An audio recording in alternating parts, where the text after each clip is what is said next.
The Sheriff's Department here in Kern County is short sworn officers, and they need honest and qualified people to apply. So they have scheduled 6 hiring events for this year, with the first one set for Saturday and the next April 4th. They will all be held at the Regional Training Center on Norris Road. Watching those gas prices carefully as they keep going up, the state average for a gallon of regular is now $4.49, says Gas Buddy. I'm Chris Davis in the KERN newsroom with news every half hour and when it breaks on FM 96.1 and AM 1180 KERN. What do you think? This is the Army where you shoot them a mile away? You got to get a post like this. Bing, you blow their brains all over your nice Ivy League suit. It's the Ralph Bailey Show on News Talk 96.1 and AM 1180 KERN. Now make sure you leave the house when you make the call. You understand me? You hear me? Call from an outside line. I mean it. Call in or text to 661-842-KERN. That's 661-842-5376. Listen live at KERNradio.com. Now, the host you've been waiting all day for. Live from the KERN studio, here's Ralph Bailey. Hi, everybody, and a very pleasant good afternoon to you, wherever you may be, however you may be listening, or however you may be viewing. For those subscribing on YouTube, it's the Ralph Bailey Show on a Thursday, 12th day of February, and another busy broadcast. The BC Open got underway this morning. I had the opportunity to get out there for a little bit, follow our local boys. I was with a group of Jared Kaneshita, Manav Shah, and Adam. I'm blacking out on Adam's last name. Duncan, thank you. Adam Duncan, who got off to a bad start on the back, trying to battle his way to avoid missing the cut. They're playing so well out there. The cut line is right around 1 or 2 under. John Ballfans, who I confirmed is in fact in his mid-50s and still playing like a 20-year-old, barely missed the cut. Jared Kaneshita has made a birdie on the back, and he is now at 7 under par, 3 shots off the lead. The leaders are now at 10, none of them local, but we'll tell you about that. And I've got some audio. I had the opportunity to talk with Adam Duncan's dad. You'll hear from him. I got to talk with Jared Kaneshita's mother. We didn't tape anything, but I also talked with 2-time champion Bhavik Patel and our good friend Paul Guerra, who's on the board at BCC and was forced into playing because Chris Riley, the outlier, the 52-year-old trying to make it on the PGA Tour, had to pull out his mother's illness. And Paul got to stick it in the ground, unprepared, had the ball, had his father on the bag, had a great time. We'll get into that.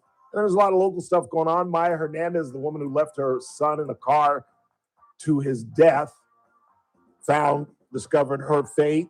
More fallout from Pam Bondi. We'll delve into that. It is a Thursday, so Mike Turnipseed and Daniel Petrie will be here. And the Democrats, there are a couple of important votes that I got to tell you about.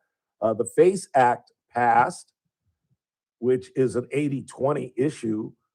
And you'll hear from Kamala Harris, but to hear her and other African Americans talk down to Black people, it's as if these people got rich and just forgot who they are, for whence they came, or who we are as African Americans.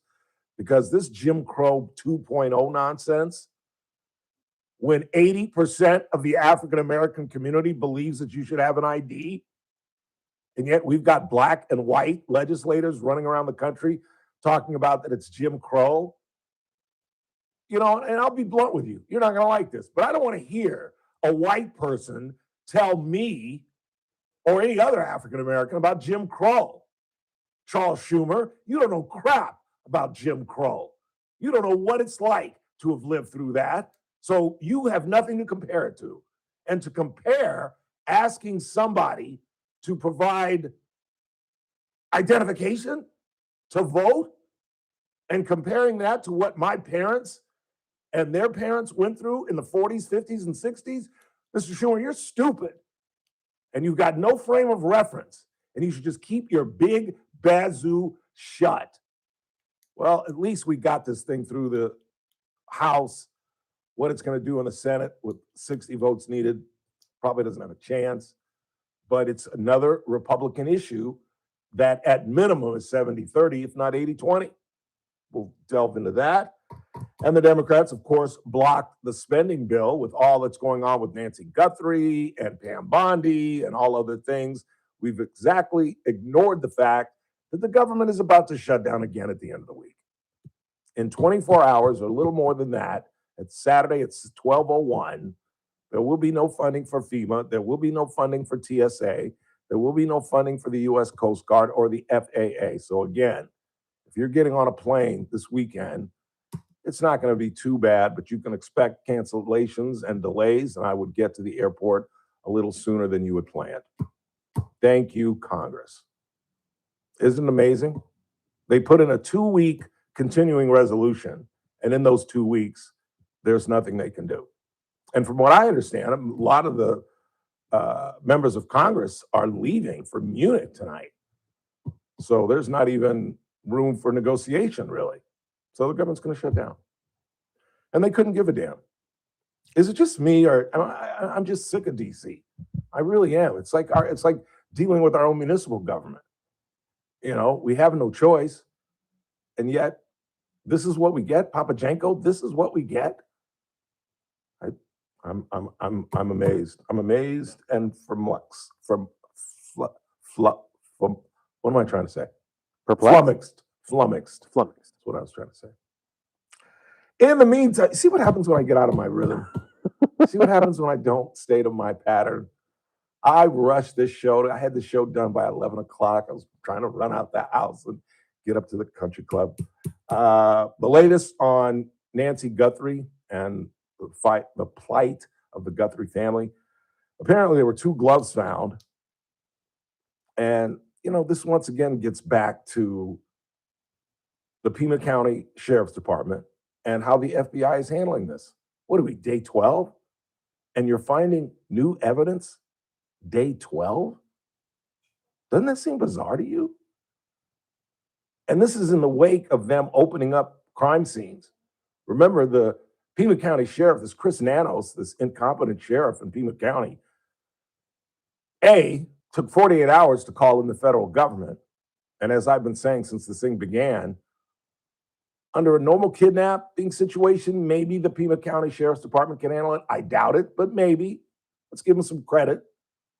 But the moment that you found out this was one of the most famous Americans' mothers, a woman that's on television 5 days a week, probably 48 weeks out of the year, the woman who was supposed to host the Olympics, once you found out it was her mother, you've got to call in for help. You've got to understand that this is now a national story. This isn't a Tucson story. This isn't a Pima County story. This isn't an Arizona story. This is a national, if not global story. And yet it took them 48 hours to call in the feds. They didn't cordon off Nancy Guthrie's home. So that's why you're seeing close-up shots of the blood, because the Pima County Sheriff's Department let the media in. And they're trampling all over possible evidence. And this was before the FBI got in. Then they went to Annie Guthrie's house, Savannah's sister, and investigated that, and then opened it up. Like we said yesterday, a pizza guy showed up at the front door. Can you imagine? Can you imagine a pizza guy showing up in Nicole Simpson's front door a couple of days after the murder? It's a crime scene.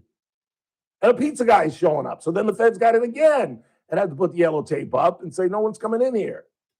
But the pizza guy is thinking, anybody want a pizza? I mean, just the way this thing has been handled has just been bungled from the get-go. But again, as days go on, the hope narrows. It's 12 days. This 84-year-old woman has been off her meds. Like I said, I don't know what shape I'd be in if I was off my meds at my age for 12 days. My blood pressure would be out the roof, most likely. And I would be in some health. I would be having some health issues. And I'm 20 years younger, 21 years younger than this woman. She's 84 years old. And I just have the sense that this was a murder, that this was not a kidnapping. It was perhaps, it began as a kidnapping, But I think we're going to discover that she has been deceased for quite a while, unfortunately. I pray I'm wrong, and I well could be. What the hell do I know? But it just it's been the pattern. The longer these things go on, the less likely that it's going to end well. Let's go ahead and take our first break of the day. When we come back, Maya Hernandez discovered her fate. I'm not sure. And, I sit up here like I know what I'm talking about. I have no clue. And I always preface that with this, but good Google it, Moogle it. I'm not sure I would pay her attorney. I'll explain when we get back. Then at the bottom of the hour, we'll talk about Pam Bondi and the fallout from there's a classic picture. I mean, a classic picture where I told you how one of the Congress members asked the 12 survivors who attended the judiciary hearing yesterday to stand up and hold your hand if the DOJ has reached out to you, and none of them raised their hand. Then they were asked to raise their hand if they've reached out to the DOJ but haven't heard anything back, and they all raised their hand. And AP got a picture of the ladies holding their hands up, many of them side-eyeing Pam Bondi. And Bondi's in the foreground, and she's looking for those on YouTube. She's looking like this. Like, I ain't even paying attention to these broads. They're all behind her. They're all survivors of pedophilia. Their names weren't redacted, as they should have been, by the Department of Justice, which Miss Bondi heads. They're standing up holding their hands, and the DOJ hasn't contacted them. And Pam Bondi could not possibly care less. She's pictured looking down at her notes. Let me see what I'm going to say to the next congressperson, because I couldn't give a damn about these broads behind me. I don't understand how something like this, pedophilia and sexual abuse, is somehow a partisan issue. As a woman and the top law enforcement agent, you think she would be leading the charge. She couldn't give a damn. Quick timeout. We're just getting started on a Thursday. It's the Ralph Bailey Show on News Talk 96.1 and AM 1180 KYRN, where we're streaming live at KernRadio.com.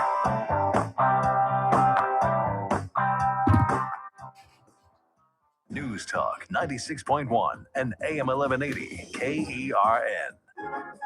The JR Show, weekdays at 2 p.m. Nobody's talking about that self-worth and purpose. We're talking about that. Nobody says it. There's more to you than what you're doing. Let's help you get there. Let's help you get there. Let's just all agree that there's many different roads for different people dealing with homelessness and living on the streets to get them. Right, I agree with you. And as long as we can start there, then I think we can start to make a bigger dent. Weekdays at 2 p.m. News Talk 96.1 and AM 1180 KERN. Last week, there was a Paul Sheldon sighting. Kind of rare. Yeah, that's Very Scott exciting. Johnson. He ain't where. Everyone asking, where has he been? Of course, his clients weren't worried about their Medicare, even when Paul in person wasn't there, because there's Christine, Kelly, and Lynn. The grandkids like to play, Where's Waldo? Granddad's asking, hey, where'd Paul go? Just games that are fun to win. But when push comes to shove and the day is done, we know it's covered, so it's all in fun. Because there's Christine, Kelly, and Lynn. Over the years, so many have said it. The guy's a genius. Gotta give the man credit. He put it together way back then. Brought along those 3 Medicare pros, who of course by now everyone knows are Christine, Kelly, and Lynn. When Medicare matters, our team has the answers. I think that's me. Team Paul Sheldon. 398-2298. This message comes from Viking, committed to exploring the world in comfort. Journey through the heart of Europe on an elegant Viking longship with thoughtful service, destination-focused dining, and cultural enrichment on board and on shore. With small ships that bring travelers closer to the destination, there's more time to explore. And every Viking voyage is all-inclusive, with no children and no casinos. Discover more at Viking.com. Pizza's here. Oh, great. I'd love some, but I'm worried about my stomach issues. If you're worried about having diarrhea, gas, bloating, stomach pain, or loose, oily stools, it may not just be stomach issues. It could be a condition called exocrine pancreatic insufficiency, or EPI. With EPI, the pancreas doesn't release enough enzymes to break down food, but EPI is manageable. Use the symptom checker on identifyepi.com and talk to your doctor. That's identifyepi.com. Sponsored by AbbVie. Are the rising waters of expenses and debt threatening to drown you? Many people try to stay afloat by borrowing more money or using debt settlement programs, but those can take years. If you're trapped under credit card debt, medical bills, payday loans, or buy now, pay later plans, Chapter 7 bankruptcy could free you much sooner, in about 4 months and for a fraction of the cost. Stop the harassing calls and letters, rebuild your credit quickly, and clear the way for a fresh start. At Clean Slate BK Group, consumer Chapter 7 bankruptcies are all we do. We can help you erase credit card debt, medical bills, personal loans, even past due utility bills. Find out if you qualify at no cost and with no obligation. Go to csbk.com. This is an attorney advertisement. Your results may vary, and prior results do not guarantee a similar outcome. Clean Slate BK Group PC, located at 7 Penn Plaza, Suite 601, New York, New York 10001, is responsible for the content of this ad. For more information, visit csbk.com. That's csbk.com. Your clean slate starts here. The Armstrong and Getty Show, weekdays noon to 2 on News Talk 96.1 and AM 1180 KERN. Now, back to the Ralph Bailey Show.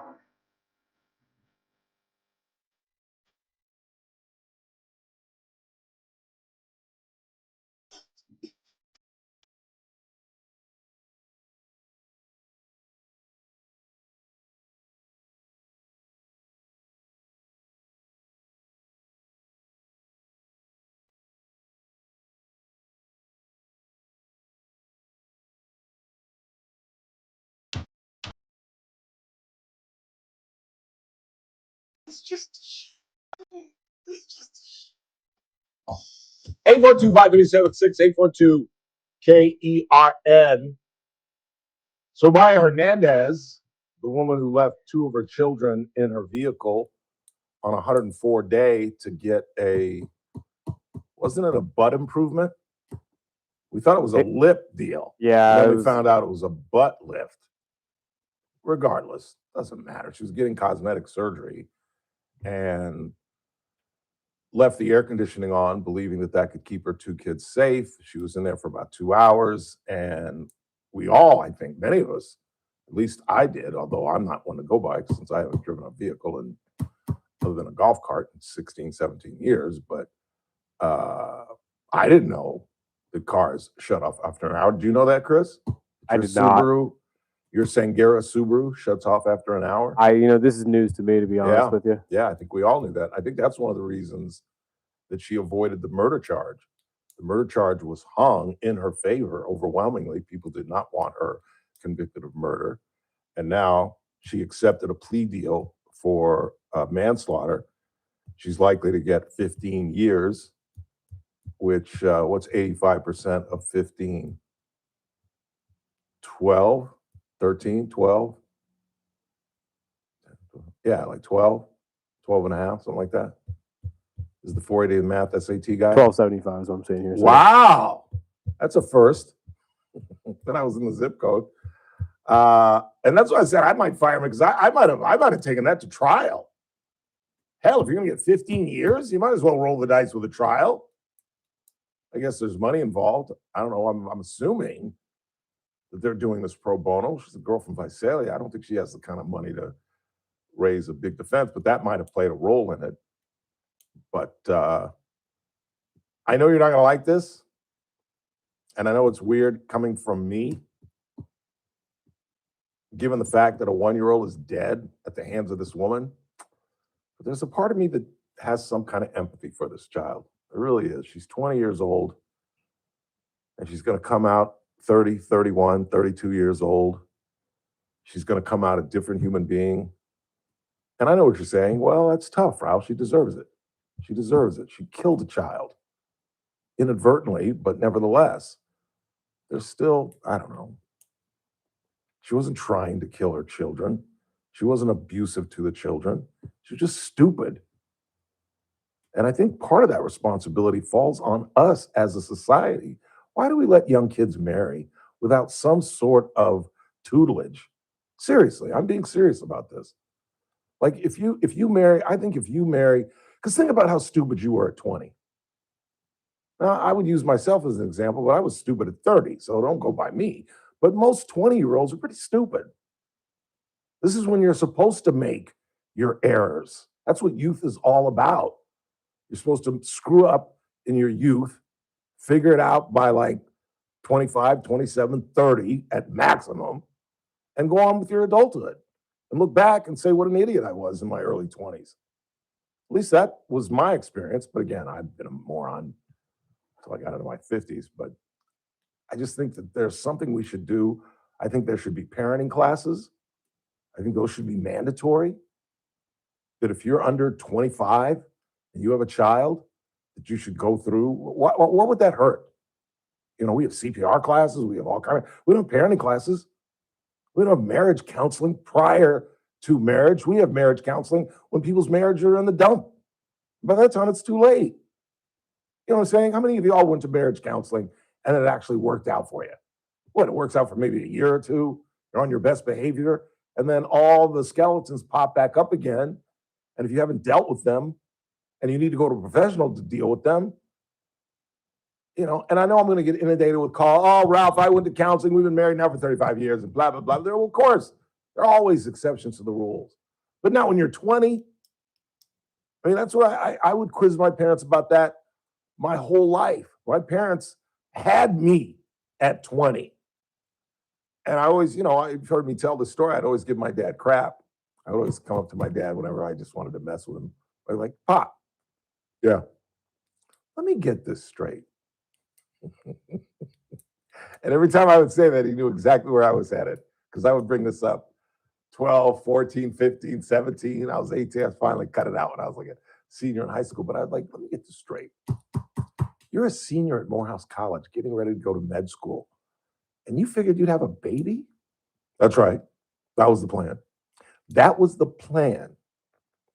So you figured you'd go off to med school and have me sleeping in a drawer and be able to study and stay focused. And yep, that's right. Don't go there.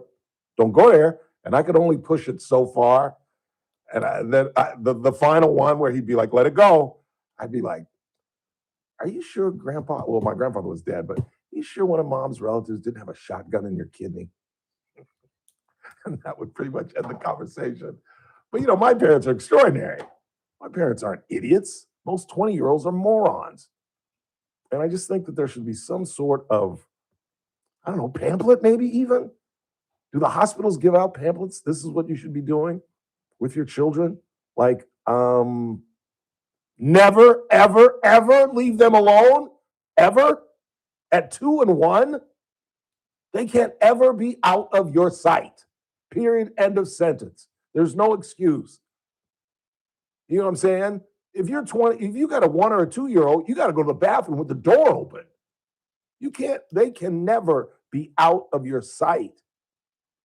And I know I'm going to take just a beating on this, but I feel sorry for this woman. I truly do. She's lost a child. She won't be able to raise her second son, who survived, the 2-year-old. He's going to be 12, 13 years old. What kind of relationship are they going to have? You killed my little brother. How could you have left me and my little brother in that car so you could lift your butt? I mean, that whole dynamic is just destroyed for life. I mean, I resent my mother for things that happened in my childhood. And she didn't kill my brother, a sibling. I don't know. I hate to see a family destroyed. But you're right. She got what she deserved. She dodged a bullet, really. The murder charges, I told you the DA's office was never going to get a murder charge. And I told you they were never going to retry this because they were never going to get a conviction. And they're happy. I'm sure the district attorney's office is extremely happy that they pled out to this manslaughter charge. She was charged originally for 2 other minor charges, but this is the big one that she'll do a good 12 years. Let's go ahead and head into the back half of the first hour of the broadcast. Pam Bondi getting high fives at the White House, I'm sure. That's what's wrong with this administration. I bet Trump loved her performance, but it is the talk of the nation. We've never seen anything like it. We've never seen the top cop of this country act a fool in the manner in which Pam Bondi did. And yesterday, I focused on her disagreements with the Democrats and the tete-a-tete, because that was a little more dramatic than what we're going to talk about today. And that's the mistakes that Bondi's made. The redactions for entitled white men, but the non-redactions for survivors of pedophilia. And the whole Ghislaine Maxwell situation. We'll get into that next. It's TRBS. I'd stick around if I you.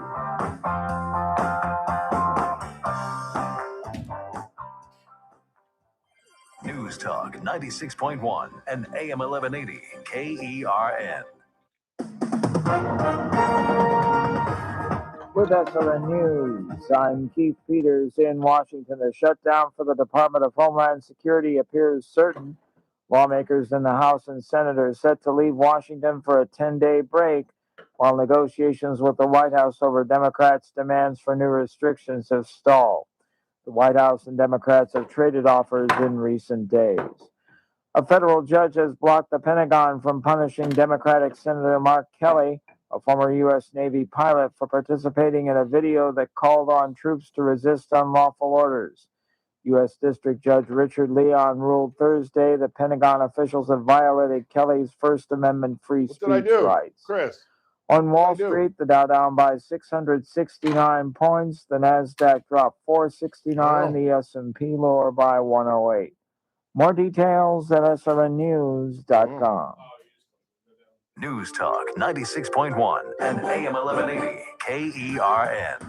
From the KERN Newsroom, your live and local news update on News Talk 96.1 and AM 1180 KERN. I'm Chris Davis. Involuntary manslaughter is the charge, and Maya Hernandez has agreed to plead no contest to that instead of going on trial again on a second-degree murder charge in the death of her one-year-old son Emilio in a hot car. She will be sentenced on that charge and child neglect next month. 3 people are wanted on charges they broke into a car and stole things on Sunburst Court near Stein Road and Harris Road December 16th. Police say they drove off in a white Camry, and police are asking for tips. Possible tougher penalties for people who drive drunk or high are being considered this year by the General Assembly. One of those may mean it's easier to take someone's license away. I'm Chris Davis in the KERN Newsroom with news every half hour and when it breaks on FM 96.1 and AM 1180. KERN. I'm here with Dr. Tarkesh from Affordable Dentures and Implants. Doc, what would you say to someone who's been putting off dental work because of their fear or possible anxiety? I say you're not alone, but don't let your fear hold you back. Affordable Denture and Implants, we offer IV sedation to make sure you're completely relaxed during your procedure. It's a safe and effective way to receive a dental care you need without any stress or discomfort. And I heard that Affordable Dentures offer same-day dentures. Yes, you can walk out of our office with a brand new smile in just one visit. We have an in-house lab that allows us to create custom dentures on the spot, so you don't have to wait weeks. It's perfect for patient who wants fast, efficient, and effective solutions without multiple appointments. Get the smile you always wanted without anxiety at Affordable Dentures and Implants. Dr. Nozar Tarkesh, who specializes in implants with IV sedation. Visit them online at affordabledentures.com or call 831-7230 to schedule your appointment today. Go ahead and smile. Start your day right. First Look with Scott Cox, 6 to 9 a.m. On the Friday edition of the First Look program, we'll work in a few gratuitous Super Bowl references. We have the latest on our sewer rate increases. Monty Byram and friends will be here to promote a show they've got coming up, and we will bring you state-of-the-art news. It's all happening 6 to 9 a.m. right here at News Talk 96.1, streaming live on the internet at kernradio.com. First Look with Scott Cox, 6 to 9 a.m. News Talk 96.1 and AM 1180 KERN. The Clay Travis and Buck Sexton Show, live 9 to noon. Now, back to the Ralph Bailey Show on News Talk 96.1 and AM 1180 KERN. There must be some kind of way out of here. Say the joker to the thief. There's too much confusion. I can't get no relief. Some of the local kids are starting to struggle in the cut round at the BC Open. Manav Shah is 2 over par. He is now under the cut line, so he needs to make a couple of birdies. And Mr. Duncan is also under He's also 2 under for the day, and he is under the cut line as well. A lot of golf left there on the front. They started on 10, so they're on 1 now. They just made the turn. They're on 1. So a lot of golf left. These guys will make a couple birdies and get above that cut line. And then once you get to the cut line, if you're 5, 6 under, where Jared Kaneshita is, he made a bogey. He got to 7, then made a bogey. So he's at 6 under. But if he can come in at 6 or 7, be 3 shots off the lead, he's got a great chance. I had an opportunity to talk with his mom out there today, and she thanked us for the for the interview that we did with him on Wednesday, and I just talked to him and Duncan's dad, just how nerve-wracking it must be. You know, it's one thing to watch your kid play Little League baseball. It's another thing to watch them play high school football, but it's another thing to watch them live out their dream, you know, try and become a pro. And I'll tell you, what do you think is the hardest sport to break into? I would say football, but football, you got 53 guys, and if you don't make the club, you can still make the practice turnaround squad. for players is really quick. So no, I wouldn't say football. Yeah, and if you like Mike Arrier, Mike had a 3-year career, and he made some decent money, and he's got a pension for the rest of his life. I'm not going to tell you how much he makes, about $2,000, but he's got that. He's got that every month for the rest of his life. God, that must be nice. That's a mortgage. Basketball, maybe, because they have the lowest draft rate, but at the same time, there are a lot of leagues that are professional around the world. So true, you can go to Egypt or Israel or Moscow. So maybe that evens it out a little bit. And baseball's too easy. There's like 50 rounds in the draft. You can get picked up out of high school and then go back and come back in. Like but getting through the minors though is tough. That's fair. Are we counting that? Are minors seen as professional? Not really. No. So we're talking getting to the show. That has to be one of the hardest things to do. But getting on the tour, I don't think there's anything harder. I really don't. Because just watching those guys, I watched those guys for about 6 holes, and Manav, who dropped a couple of shots, just the breaks. He hit a chip that hit the back of the cup. So if he hits it 2 inches further, it probably stays in the hole. But he hit it on the front part of the cup, and it shot it forward. And instead of having a tap in or maybe even holding it, now he's got a 10-footer coming downhill. He missed it. He makes bogey.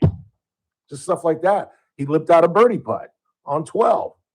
You know, just things like that. Jared left a birdie putt short. 2 rolls. He like flipped his hat off. He was so mad.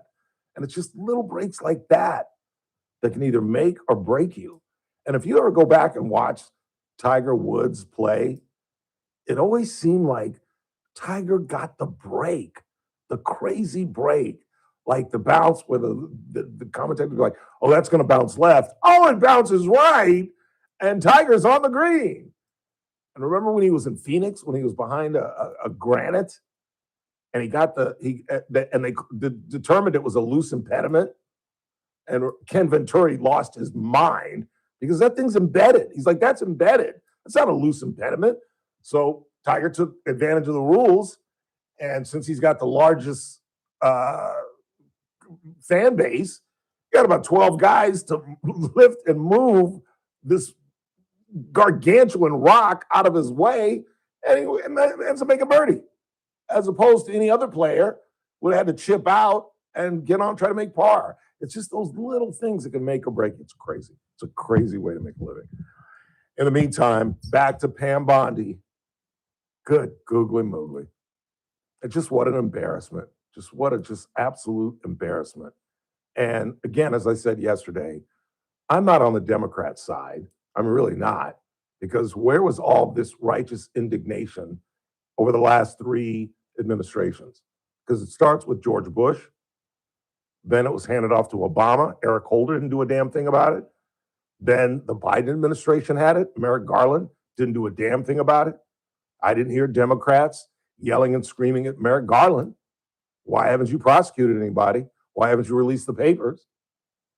But then again, at the same time, it's the Trump administration's own shooting of the foot, because they're the ones that ramped it all the way up during the election with the help of Dan Bongino on this very radio station, pumping it up as this massive mystery that we're going to uncover once we get back into the White House. And then he becomes part of the White House, and nothing's released, and there's nothing there to see. And now Congress is continuing to sift through 6 million. We could be reading these things for years. And why is there so much information on this guy, and yet he wasn't truly prosecuted? Let's go back and find out about that sweetheart deal that he got down in Florida. And the thing that bothers me is that these people, Pam Bondi, Kash Patel has always been a nut job, but Hegseth, he's kind of always been a head job himself. But Marco Rubio, who I respect and who I think is one of the better members of this administration. But think about how these guys have turned. I was listening to The View this morning before I left the house, and Anna Navarro, who was a big wig Republican down in Miami, she's married a guy who's also a big wig in Miami politics and used to be on Face the Nation and whatnot. And she was talking about how she knew Pam Bondi. Pam Bondi was the AG for Ron DeSantis down in Florida. And she talked about what a nice person she was and what a great AG she was. And you know what? She got caught up in Trump derangement syndrome. I truly believe it goes both ways. Because remember J.D. Vance? Do you guys remember J.D. Vance? Wannabe Senator J.D. Vance, who compared his running mate to Hitler? This is why I call it Trump derangement syndrome. Because these people come into this thing, they can't stand Donald Trump. That's a reality. This isn't me talking. This is them talking. Remember Kevin McCarthy? Remember him? The chameleon? Who's on tape back in the first administration at the end of it, talking about using the 25th Amendment against Donald Trump. Kevin McCarthy. And now, if Trump stuck out his big toe, Kevin would suck on it. Marco Rubio went against Trump as a presidential candidate, called him every name in the book. And now, if you asked him who's the best president in the history of the world, he'd say Donald Trump. It's Trump derangement syndrome. These people change who they are once they become part of the Trump administration. Absolutely change who they are, and they do whatever he wants. We've never seen anything like it. Not even Franklin Roosevelt, who was voted in 4 times, didn't have the power to change people and to get a Congress and a core of legislators who represent us, not the president, to do whatever he wants. And you're seeing it play out, and it's playing out ridiculously. Ridiculously. And it's going to cost us. And I know you think that I'm, outside the tent firing in, but I'm a Raider fan. You say, what does that have to do with anything, Ralph? Well, I critique the Raiders. I love the Raiders. I'm never leaving the Raiders as a fan. Never. But I will critique them. If we screw up this draft, you're going to hear me talk crap about them. If we can't critique the Trump administration, then who can? And if we don't, and they don't see what's going on, we're going to lose the most consequential midterm in recent history. Because I am telling you, they being the Democrats, are going to get rid of the filibuster, and they're going to do whatever the hell they want. And if you don't think they're going to go on a revenge campaign, where if Trump puts in law that you can't spit on the sidewalk, they're going to revoke that. Anything and everything Donald Trump has done will be changed. Because they're going to have the House, they'll have the Senate, and they might screw around and have the White House. And you talk about a revenge tour, the likes of which we've never seen before in our lives. Because look at what they have done. They tried to prosecute the 6 idiots who gave our military that warning not to obey illegal orders. That was a stupid thing to do, particularly given the fact that they were all former service people, but it wasn't prosecutorial. And as we talked about, the old cliche, you can indict a ham sandwich. Well, Pam Bondi couldn't indict them because the grand jury said, get the hell out of here. And that's not Bondi. That's her doing what Trump wants her to do. Because if you can't get an indictment from a grand jury, you ain't got no case. And there was no case with those 6 people. Now a judge has slapped down Hexit, our Secretary of War, not a Secretary of Defense. They had to change that. Secretary of War. That makes us badasses. Well, he tried to punish Mark Kelly and take away some of his kudos for being a veteran. Judge threw that out the window. I told you they were going to throw out Letitia James' prosecution. I told you they were going to throw out James Comey's prosecution. They're going to throw out Don Lemon's prosecution. I don't care what Teresa Golder believes or says. And I know I'm probably idiotic to go against a former federal magistrate judge and someone who's a hell of a lot smarter than I am, but I don't think you mess with the First Amendment. And it just goes to show how incompetent, how in the world can you all say, Ralph, you're wrong. This is a very competent cabinet. Pam Bondi did a great job yesterday. Really? If it was your daughter who was the victim of pedophilia, you wanted her name in this thing? They didn't redact the names, but they did redact the name of a man who was classified as a co-conspirator. Hear that again. They redacted a man who was identified in the papers as a co-conspirator with Jeffrey Epstein. His name was redacted. But if your daughter was the victim on that island, their names appeared. And 12 of them were in that panel room yesterday. And Pam Bondi didn't have the decency to even turn around and look at them, let alone apologize. What would have been the big deal for Pam Bondi to have gotten up and said, we should have redacted your names, I apologize, and we will get to the bottom of this. Or when they all stood up and said, the DOJ hasn't reached out to us, couldn't she have just hit a home run and said, come see me this afternoon. Come see me tomorrow morning at 9:01. But what? Look at the picture. You'll see it. It's gonna go viral. Where the victims are all standing up, holding their arms up, and 4 or 5 of them are side-eyeing Bondi like, you're not even gonna look at us, are you? And she's looking at her notes like, what, because you survived some pedophilia? I got time for you. I got bigger fish to fry. I gotta chastise all these legislators. I'm not thinking about you guys. That's how she came prepared for this thing. And the coup de grace, the thing that I can't even believe I didn't talk about yesterday. This woman went before that panel as the Attorney General, who was in charge of the Bureau of Prisons. You know that, right? Top cop of the United States is head of Bureau of Prisons. When Todd Blanche went down, which was, again, unheard of, unprecedented, that the second in command of the Department of Justice would go to a prison and talk to a convicted pedophile, and then somehow mysteriously, the monster, the pimp, the organizer, the recruiter, who should be wasting away in the most hard prison in America, 2-3 days after Todd Blanche visits her, she's now in Texas with a puppy, with a service dog in a club fed. And Pam Bondi had the balls, had the gonads, had the testicles to stand up before America and say, I don't know how it happened. I mean, what? Yes, I'm ahead of the Bureau of Prisons, but I don't know. They just moved her. And instead of saying, you know what, they moved her, it was wrong, I'm gonna move her back. This woman is despicable. She should be wallowing away in the 7th layer of hell, and I'm gonna move her back to Florida. No, she just sat up there and said, I have no idea how she got there. This cabinet is an embarrassment.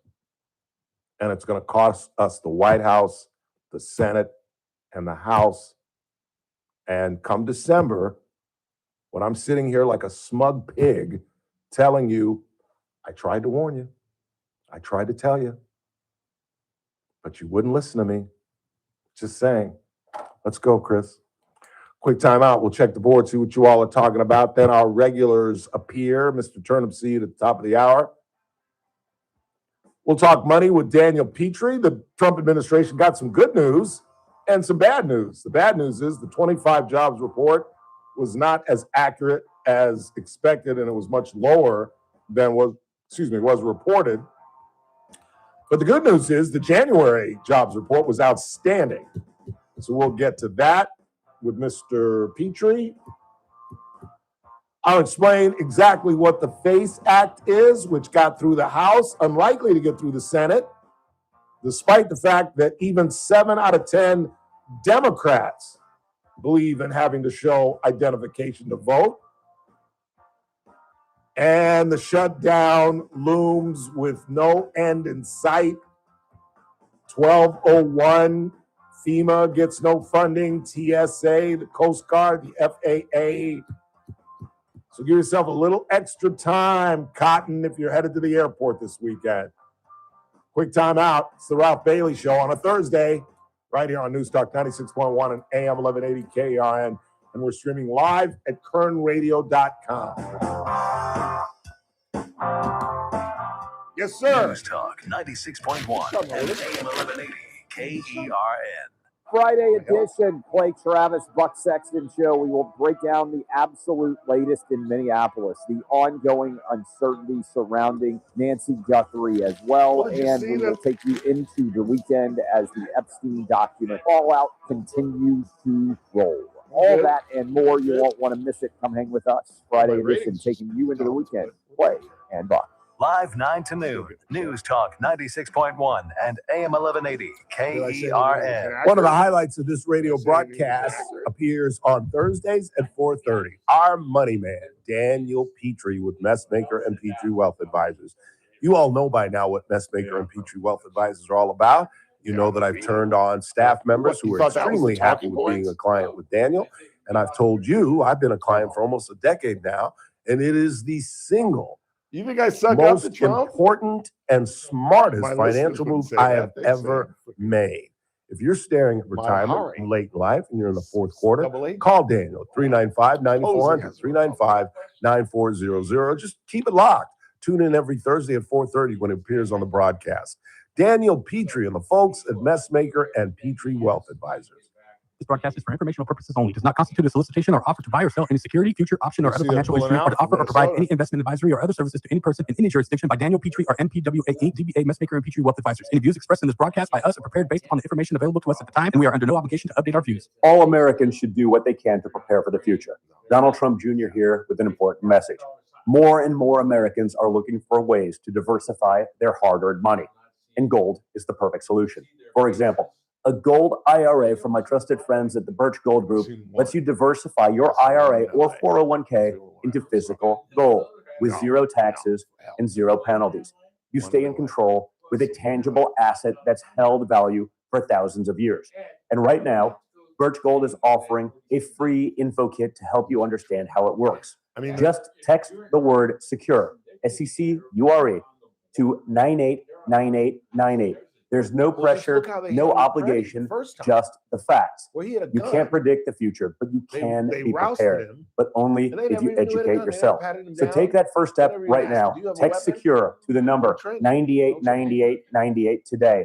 That's secure to 989898. This is an important notice to all U.S. taxpayers. The IRS is giving away billions of dollars in tax savings through a federal program called the Fresh Start Initiative to aid delinquent taxpayers. This initiative was established for anyone facing financial hardship and unable to pay their back taxes. Qualifying and enrolling in this program will stop all collections, settle your delinquent tax problem, and even reduce what you owe by thousands of dollars. Call the hotline at People's Tax Relief to see if you qualify and get this free information by dialing 800-337-0607. If you have unfiled tax returns or cannot afford to pay your personal or business back taxes, you can now get the help you need. One simple phone call can resolve your tax problem and save you thousands of dollars. To see if you qualify and to get this important free information, call 800-337-0607, 800-337-0607, 800-337-0607. You're listening to the Ralph might hear Bailey me Show. with, Catch me Boomer weekday yesterday. morning 6 to 9 a.m. on First Look with Scott Cox, News Talk 96.1 and AM 1180 KERN.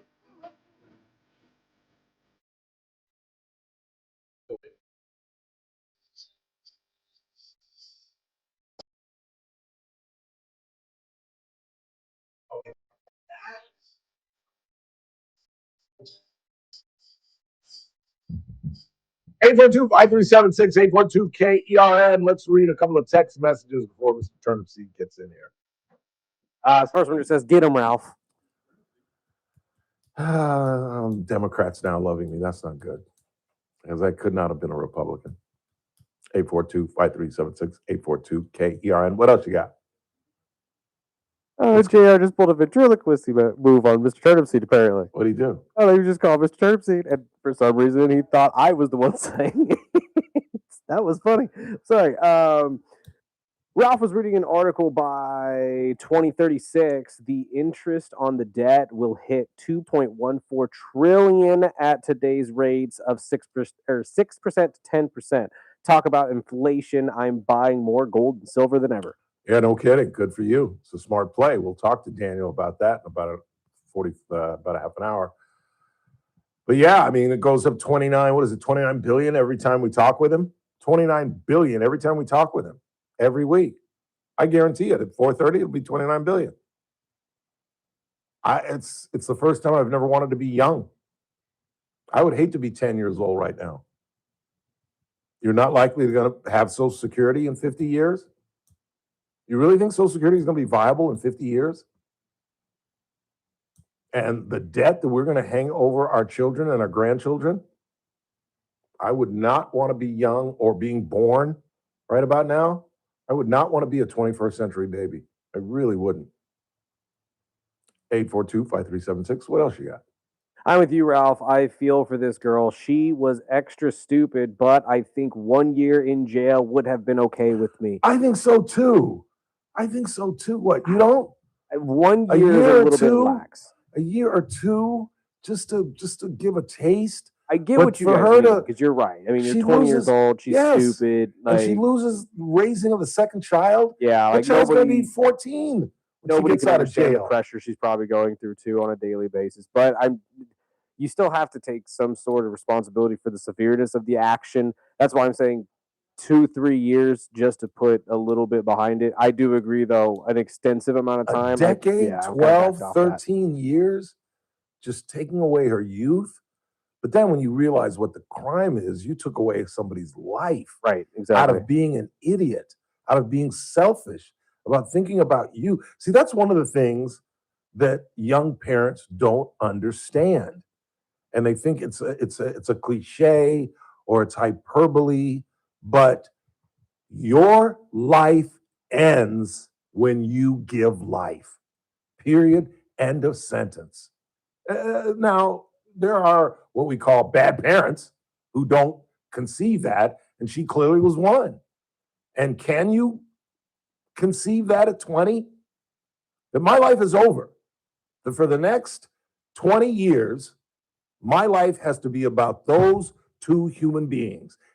Just about everything I do has to be focused on those two human beings and getting them to 18. That's all you got to do, is get them to 18. And then it's on them. And hopefully you've instilled enough morals and principles that they can survive on their own, get into school, get a job, become mature adults. But until that point, your whole life has to focus around those human beings. And I don't think many 20-year-olds are capable of understanding that. And that's why I don't know how you could legislate it where you make it mandatory that if you get married under the age, I mean, you can't even have a cocktail, but you can have a baby, and we do nothing to assist you. We do nothing to walk you through some of just the basics of what you have to do. And the simple number one basic tenet of parenting is never, ever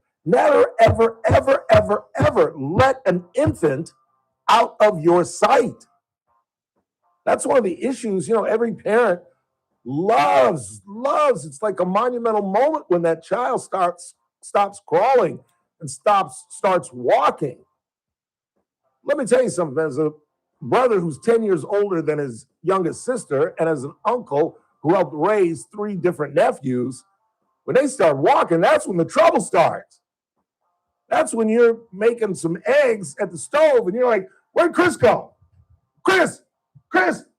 and he's in the laundry room messing with the thing, and you're scared to death thinking he's out on the 405. Quick timeout. Our regulars are here. We start with Mike Turnipseed and Daniel Petrie at the bottom of the hour.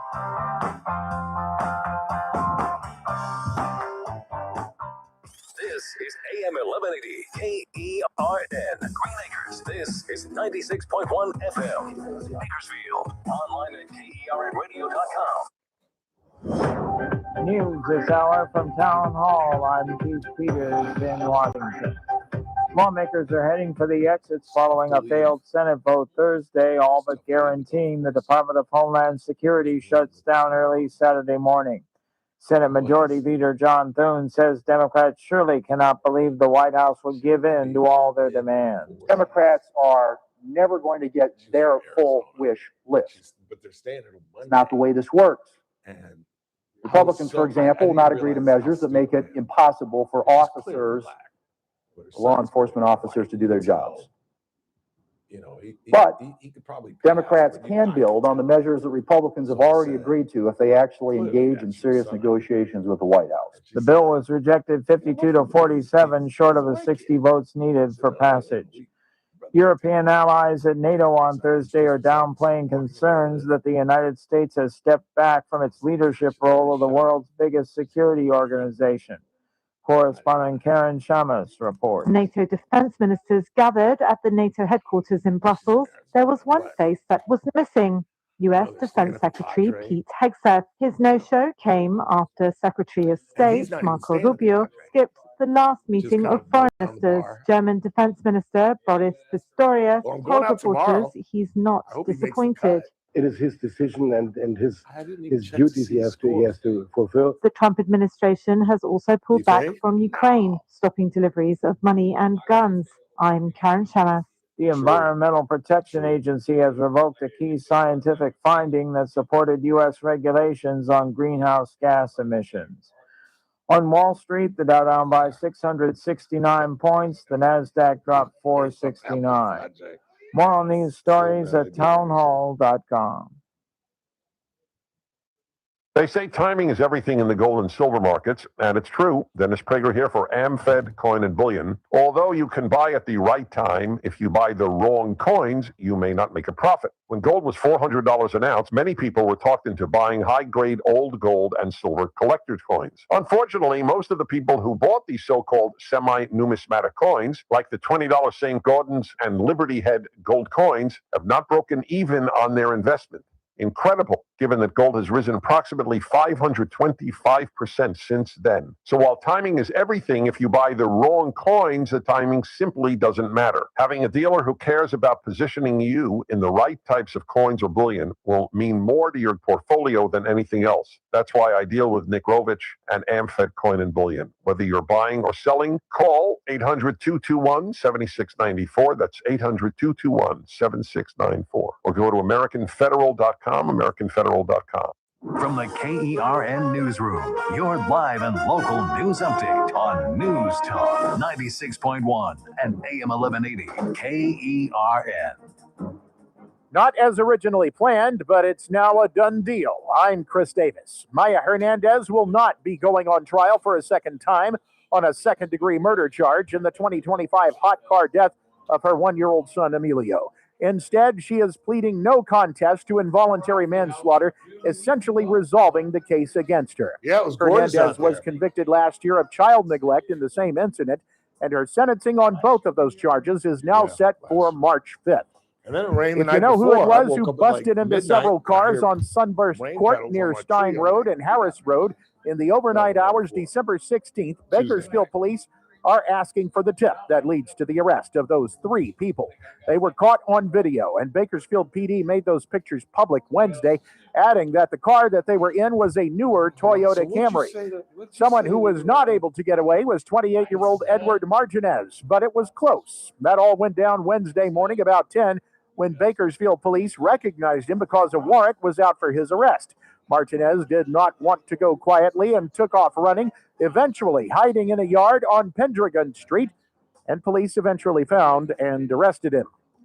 Kern County has a problem with repeat offender DUIs, and now some state lawmakers, including former Highway Patrol Sergeant Tom Lackey, are pushing for tougher punishments for people who drive drunk or high repeatedly.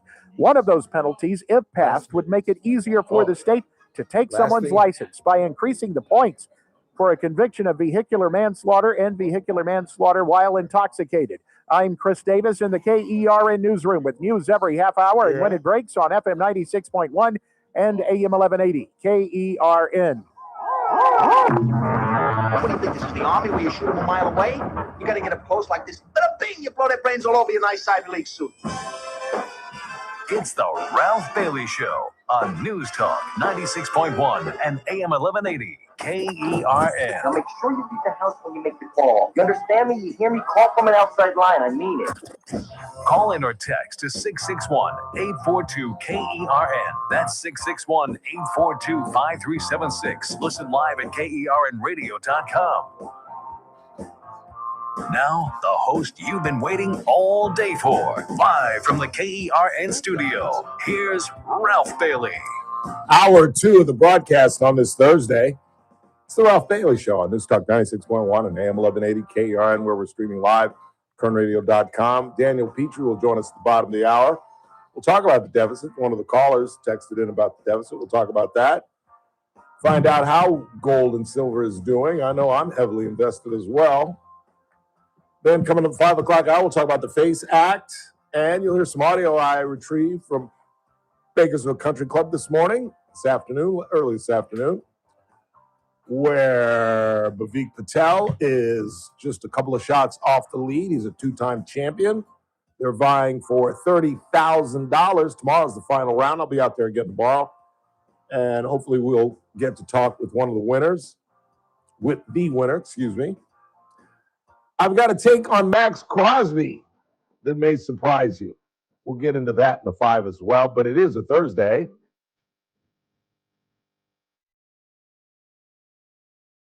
Oh, the other way. Yeah.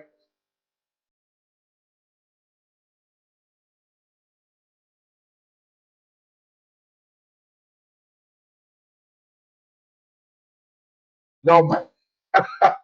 Give it back. Give it back.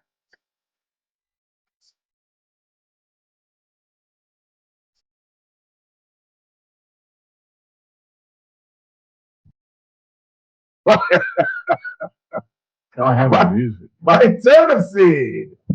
You set? You ready? Sure, I'm ready. All right. For those, see, you got to subscribe to YouTube. You miss all that goes on in the studio. I don't know why you guys don't watch us. Dysfunctional headphones. Yes, it was the headphones, clearly. What's going on? What are we talking about today? Just another day. Just another manic Thursday. I actually went through the wonderful experience of sitting. I haven't done it in a long time. Usually I get up and talk for city council meetings and the public comment and I leave. Yeah. Well, the last event was the future of the sewer sewage system of Bakersfield. And of course, they put it under new business, so it'd be the last thing of the night, so nobody wants to stay that long. Hopefully the media will leave. Yeah. No, the media stayed. The media of course stayed. they do, but they're hoping they'll leave. There were two, the Californian and then there was a cameraman for somebody else. But the idea is they put it last. I said, hey, this is a new business. This is old business. You've been talking about this for months. And they adopted a very, what we think is not a good plan for ratepayers. They are so well. To go back to it, when you really look at it, and they basically admit, and you look at, they have a required line. They call it the red line. You have to keep your reserves above the red line. It's just state law. You got to have so much reserves to run a sewer fund. And because Bakersfield hasn't raised the rate but twice in 19 years, they've just ridden their reserves down and down and down. And now they're down to the red line. Right. So that's why we have a crisis. So what's the financial hit for most residents? Well, it's going to raise your bill from what it is now. It's going to go to what, $500 and then $100 a year for the next 5 years. It's going to go $1,000 just on your O&M rates because they are going to fund it. And they said, oh, well, when we get 5 years, we'll have enough to bond and maybe we'll do $100 million. And They're talking about spending 1.2 billion. So you can either borrow more money, spread it out, because as Bakersfield grows, you'll have more people paying it. Right. On the bond issue and more ratepayers. But they are so intense about, well, we just don't want a bond. Oh my God, there's interest. Well, you calculate the interest out. The bond payments on $600 million are about the same as what they're going to do in 1 year's increase, the annual payments. Right. And we're saying issue a third in year 1, year 4, year 7, and you will have all your projects funded, taken care of, and then you're paying a flat $330 here. Well, they keep adding. Their rate ends up at 1,000. And don't they know who they're killing? They're killing their kids. They're killing 25, 30-year-olds who are trying to get into a home, and now you're saddling them with this? Good luck with that. Well, one thing that when you really, depending how you want to sell it, you get down and say, okay, well, gee whiz, we're raising it $100, or we're raising, $100 after. We're going to do $100 raises. Well, that's only $8 a month. You can't even buy a hamburger for that. 3 or 4 council people said that, That's true. But on top of everything else, but who puts away that money in a cookie jar just to pay their property tax? Right. Or your rent tax, Because do you pay it annually or monthly? The sewer is paid November and April. It's the property tax, when you pay your property tax. December and April, I think. So I have mine automatically paid out of my mortgage, so I don't write that check anymore. I've been renting for 30 years. So I do it that way. But on my tax bill, you have all of these lines. You have school bonds, you have sewer, you have this. It used to be on 1 page of paper. Now it's like 2 and 3 pages, depending where you live. So, but the idea, the blatant disregard for the ordinary ratepayer and not looking to have the most economically is, I said, it's all about cash. It's all about payments. Everybody, when they go to buy a car, it's what's a monthly payment. Right. When you buy a house and you use a mortgage, what's the monthly payment? Well, on sewer, what's the monthly payment? It's an annual payment. You got to pay X amount of dollars. And if you rent, you're paying for it. There's no people that don't get this tax and the effect of this tax. So my rent's about to go up. Your rent will go up. I don't know what the apartments have a different rate than houses, obviously, because you have 20 units on one lot in the lawn and water outside. I don't know how it all works, but there's a formula that they have for that. But the point becomes, they're just blatantly, because they do not want to admit that they can't. How stupid they are? No. Over the last 30 years, the sewer system has been really so mismanaged and not taken ignored. Ignored. Well, not for the people that work there, not for the department that go to work every day, and not the department head who should have been telling the city manager, hey, we need to raise rates. We got to protect this. Well, no, that didn't happen, because you can track when you hear it. And they admit, we've only raised rates twice in 19 years, like it's a badge of honor. But they've gone through, in the old days when they actually had reserves and reserved the money and they had money to do things, we'll just live on that. We'll live on the past money. So now you're caught in the present, paying the bills for the past years. For the past years for not taking care of it, and making up for future obligations, more maintenance that has been taken care of that should have. So you front loaded, you deferred these big projects, and it's $1 billion. And when you look at the 30-year horizon, which we should be doing as a city, because that's a bonding cycle or whatever you want to do, most cities have 30-year plans. They look at their development 30 years out, And here it's like, what's this week? Why isn't anybody held responsible? Why isn't Well, Christian Clegg they are held held responsible? no. He works for the council. And after to me showing my graph, I superimposed what our program was and put theirs. And theirs is $100 to $150 more a month than our plan. And we give them more money. We give them $600 million up front. And it's amazing. It's just amazing what they're thinking. And so now it goes through the process. Oh, and then the county shows up because there's some county islands that pay in, just because the city county islands, they use city sewer facilities.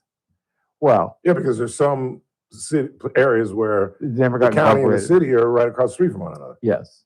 So the pipes don't know boundaries here. Right. So if you're in a certain area, you're going to go to a certain sewer station. And whether it's city or Philip county. Peters shows up. He's not just the department head for the county sewer stuff. He's chairman of the board. Yeah. And he packs a letter saying, hey, folks, last time you talked to us was October. And now you're doing this tonight. You're setting it. You're doing the vote. Well, our residents have to vote too. They get a vote in it. So, and he says, basically, where's the work? Where's the plan? They don't even have all the paperwork. They didn't even have all the justification, because you have to have justification for the rate increase. And they didn't have it. And we have one online. Well, we put it online. Do you really expect people at the county of the Kern to go look at the Bakersfield City looking for a report buried in 12 sections back on the bottom? It's not. No, they're partners. You got to call them up. You got to talk to them. The city's plant, we rent you stuff. You got to know what we're doing. They didn't communicate basically at all since October with the county. So again, why are they not held accountable? How does Christian Clegg have a job? Well, how does Christian Clegg have a job? Stockdale's hand-me-downs that we got from a community that didn't even want him. Am I not accurate about that? That he tried to be his own city manager, and they were like, no. So of course Bakersfield came along and said, well, we'll take you. If the community that you work for doesn't want you, we'll take you.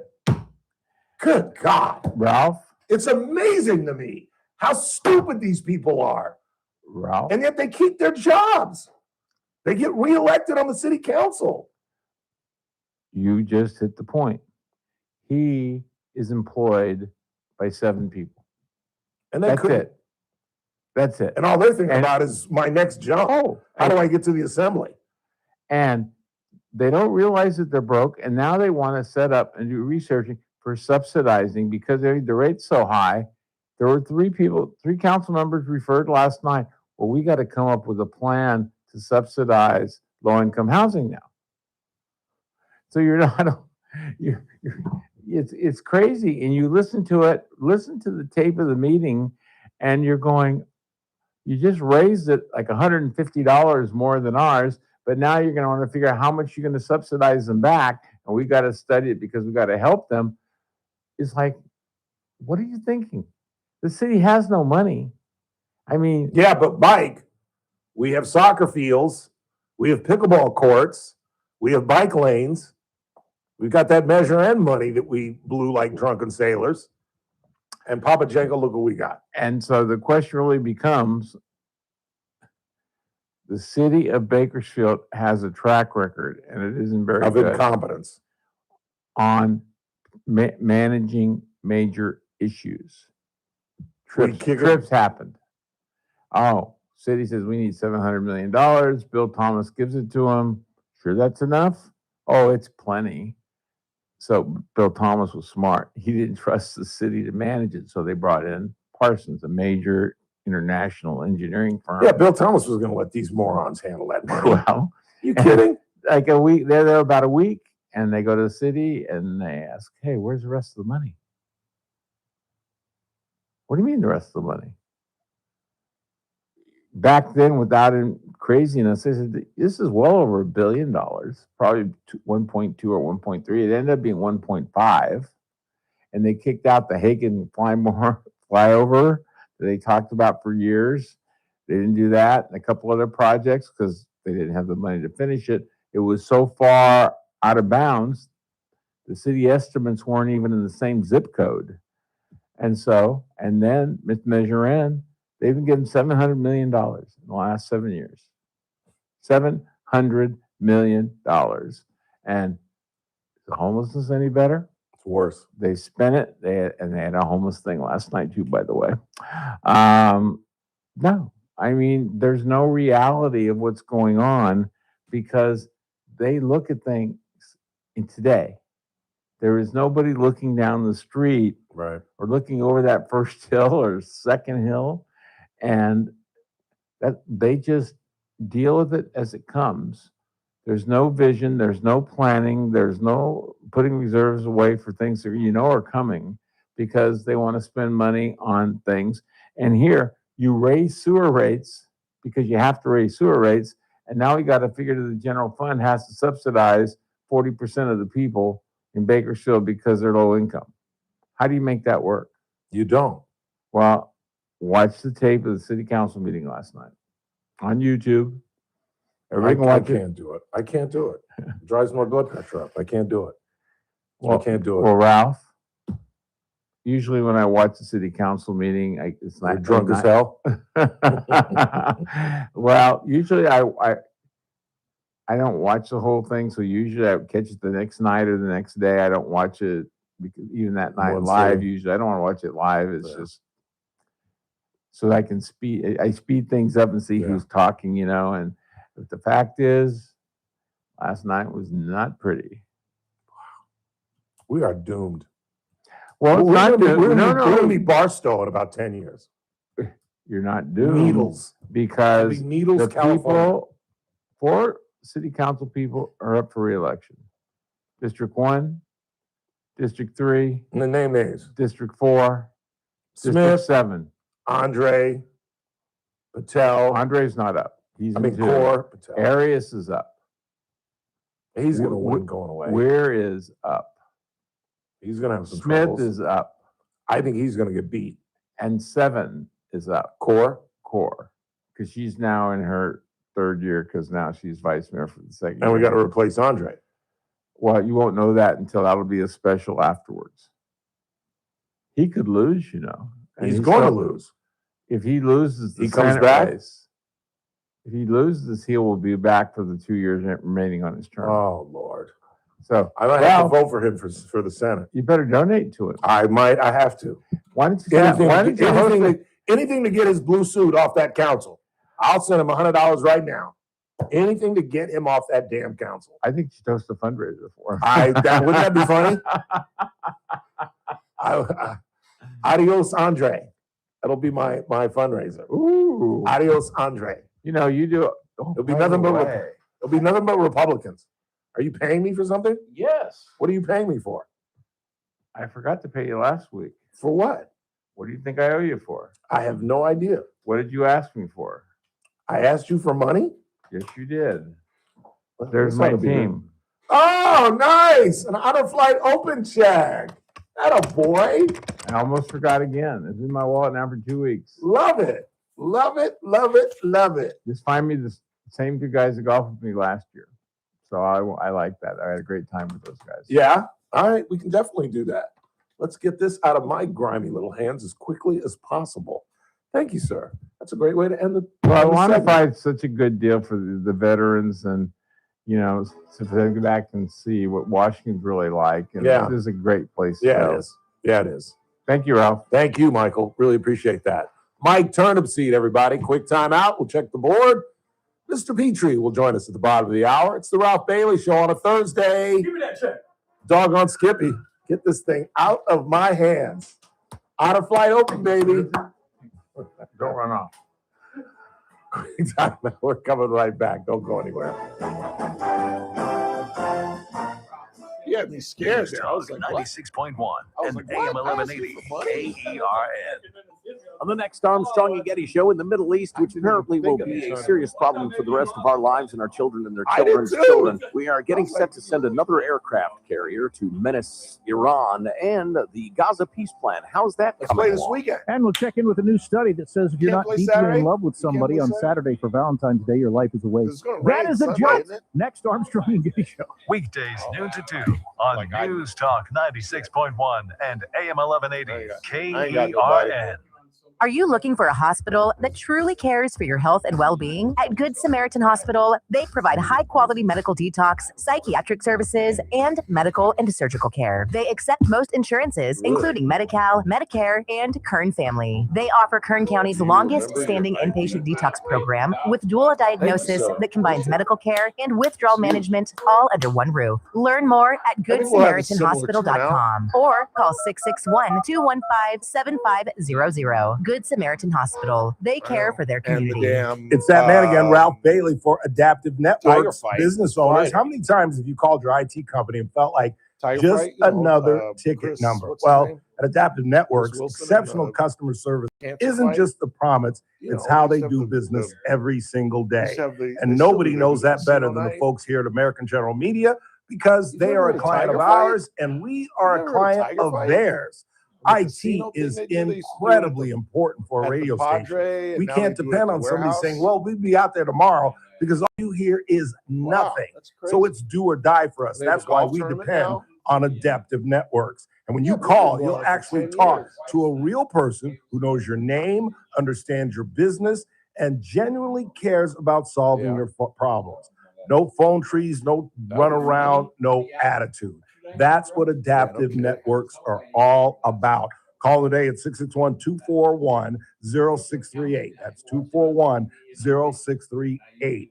Join the IT network that American General Media uses every day. Please join us for the 4th annual Honor Flight Open Monday, March 23rd at Bakersfield Country Club. Sign up to play with a shotgun start at 11 a.m. The tournament includes lunch, a team of 4, a raffle for a number of prizes, and a cocktail hour reception. Proceeds go to Honor Flight Kern County. With your generous donations and sponsorships, we will be able to send these American heroes to Washington, D.C. to see their memorials at no cost to them. To sign up for a team, sponsor this event, or make a donation, please go to honorflightopen.com. honorflightopen.com. Walk the streets of Bakersfield into a country night with the Condors on Friday. Country rock band In Cahoots will perform throughout the night, and we'll have Condors country trucker hats on sale for just $5. Plus, it's a $3 beer Friday with Michelob Ultra and Mango Cart, just $3 till the start of the second.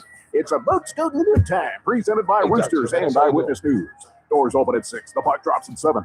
Fun starts at just $15 at condorstown.com or by calling 324-PUCK. This is Condors Town. I'm JR Flores. Catch my show, The JR Show, weekdays at 2 p.m.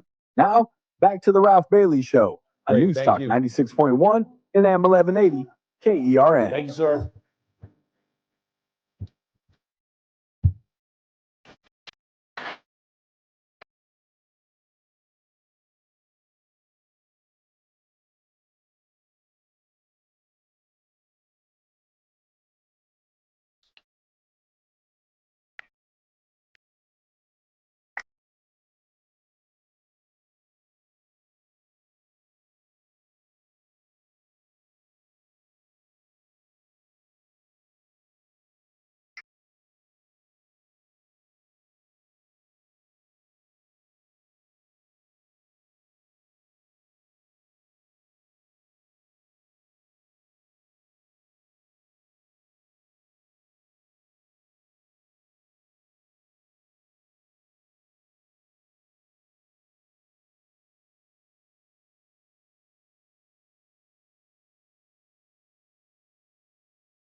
I had a beer at the golf course. Oh, YouTube's gonna love us today. Yeah, and I had to get with my chili. Might still be a little buzz in my head. I feel like shaking my ass for some reason. I mean, you were just at the Bakersfield Open on one. I should go out Saturday. What are you doing for Valentine's? I don't think I have any plans. 63-year-old man and a 31-year-old sitting at home on Valentine's Day. Oh, no one said I was sitting at home. What are you doing? Oh, I have no idea yet. You're gonna go out and see a bunch of couples everywhere you go? Stay at home. I'm happily single. I don't care. I'm happily single too. Happily single? The freedom is great. Yeah, 31. We're lonely at 63. Just a second. Daniel Petrie joins us next. Don't go anywhere.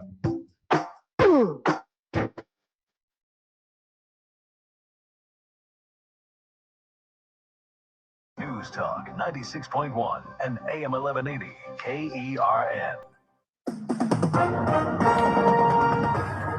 With SRN News, I'm Keith Peters in Washington. The Trump administration says it is ending its massive immigration crackdown in Minnesota after weeks of angry mass protests, thousands of arrests, and 2 fatal shootings. Border Czar Tom Homan said Thursday that the operation has been a success and that it has made the state safer. The sweep targeting the Minneapolis-St. Paul area has led to more than 4,000 arrests. A shutdown for the Department of Homeland Security appears certain. Lawmakers in the House and Senate are set to leave Washington for a 10-day break while negotiating with the White House over Democrats' demands for new restrictions have stalled. The White House and Democrats have traded offers in recent days.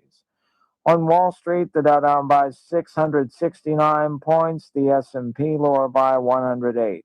This is SRN News. News Talk 96.1 and AM 1180 KERN. From the KERN Newsroom, your live and local news update on News Talk 96.1 and AM 1180 KERN. I'm Chris Davis. Maya Hernandez will finally learn how much prison time she will get March 5th. Wednesday, her lawyers agreed that she would plead no contest to a charge of involuntary manslaughter and avoid a second trial on a second-degree murder charge in the hot car death of her 1-year-old son, Emilio. 2 burglars who shot it out with a homeowner on Pine Street in 2023 have taken plea deals. Melvin Carter faces a possible 22-year sentence, and Frederick Minoy III a possible 8 years, March 11th. The first Kern County Sheriff's Department hiring event for the year is set for Saturday at the Regional Training Center on Norris Road.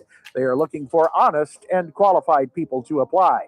I'm Chris Davis in the KERN Newsroom with news every half hour and when it breaks on FM 96.1 and AM 1180 KERN. It's that man again, Ralph Bailey for Sangera Subaru. You know, the Subaru A Lot to Love event is going on now through March 31st at Sangera Subaru. And of course, spring is the best time to get an incredible offer on that new Subaru you've been wanting, like the 2025 Forester Sport CVT. Lease one now for only $219 a month for 36 months and just $5,700 due at signing. And remember, every Subaru always comes standard with symmetrical all-wheel drive. And don't forget, this offer ends March 31st. So stop by and see my good friends Damon Culbertson, Son Levy, and all the guys during the Subaru A Lot to Love event. Pick out your new Subaru for spring and hit the open road. Sangera Subaru, paving the way for a better community. 5500 Gasoline Alley Drive in the Bakersville Auto Mall, 24/7 at SangeraSubaru.com. Through March 31st, 2026, lease a 2025 Forester Sport CVT for $219 a month on a 36-month lease. $0 due at lease signing plus tax and license. 7,500 mile year limit. 15 cents per mile overage. MSRP $40,814. VIN number SH617136. Model code SFF-24. It's the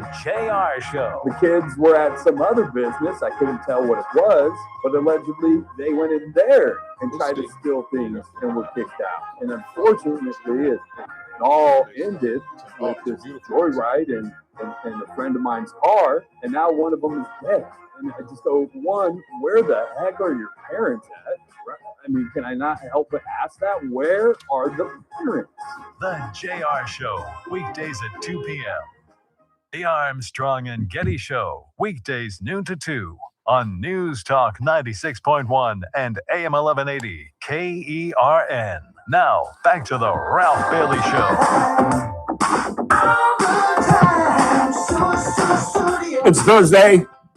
Time to head to 21st and Oak, the offices of Messmaker and Petrie Wealth Advisors. Mr. Daniel Petrie, how are you, sir? I am doing well, Ralph. How are you doing? I'm well. Are you brokenhearted about the Super Bowl? No. I mean, when I go back and look at our season and think I would have been ecstatic had we just made the playoffs. No kidding. To make a run for the Super Bowl. And I knew Seattle was a better club. I mean, we had a chance, obviously. But Seattle And Seattle's strength kind of played into, I don't know if it's our weakness, but a weaker spot on our team was our offensive line. Yeah, your left tackle, that kid, the rookie, just Yeah. got eaten up. Yeah, and that's their strength. I mean, they have an awesome defense, especially. Yeah, it was, but we played in the Super Bowl. I mean, you went from what, 3-4 wins to 14 wins? Exactly. I've never heard of that in the NFL. It happens in baseball. We saw Toronto do it. They were last place and got to 6 inches from winning the championship. Yeah. It is rare in and you can see it in basketball. It happens a lot in basketball. Yeah. You get two unbelievable players, and all of a sudden it's a whole different ball club. Yeah. But you rarely see that in football. There's just too many components. Yeah, everything has to be cooking just right. Because I mean, we're going to improve. The Raiders are going to improve, and if we're 9-8, I'll be dancing through the streets naked. Yeah, you know what I'm saying? I mean, if you'd have told me before the season started we were going to the Super Bowl, I'd be like, "What? Is Tom Brady back quarterbacking with us?" Or what? Yeah. What'd you do for the Super Bowl? Anything fun? No, nothing exciting. Yeah, did the Bailey, just sat around the house. Yeah, just sat and ate ice cream and watched the game. I couldn't even do that. Yeah, well, ice cream may have been an exaggeration, but 6.5 A1C. Ugh. How's that coming along? Much better. I'm on a very strict diet. I just realized this is my way of life. The only carbs that I'm ingesting is rice. It seems like I can't get away from rice, even when I had sushi last night. And that's got rice in it. I got a even on my question for fish. Yes. What's the hardest part of keeping the diet for you? Is it like The fact that I celebrate and that pushes me off the diet, or oh man, I'm depressed and I just want to eat, or No. or none of the above? No, the fact that I am at 63 years of old age, still I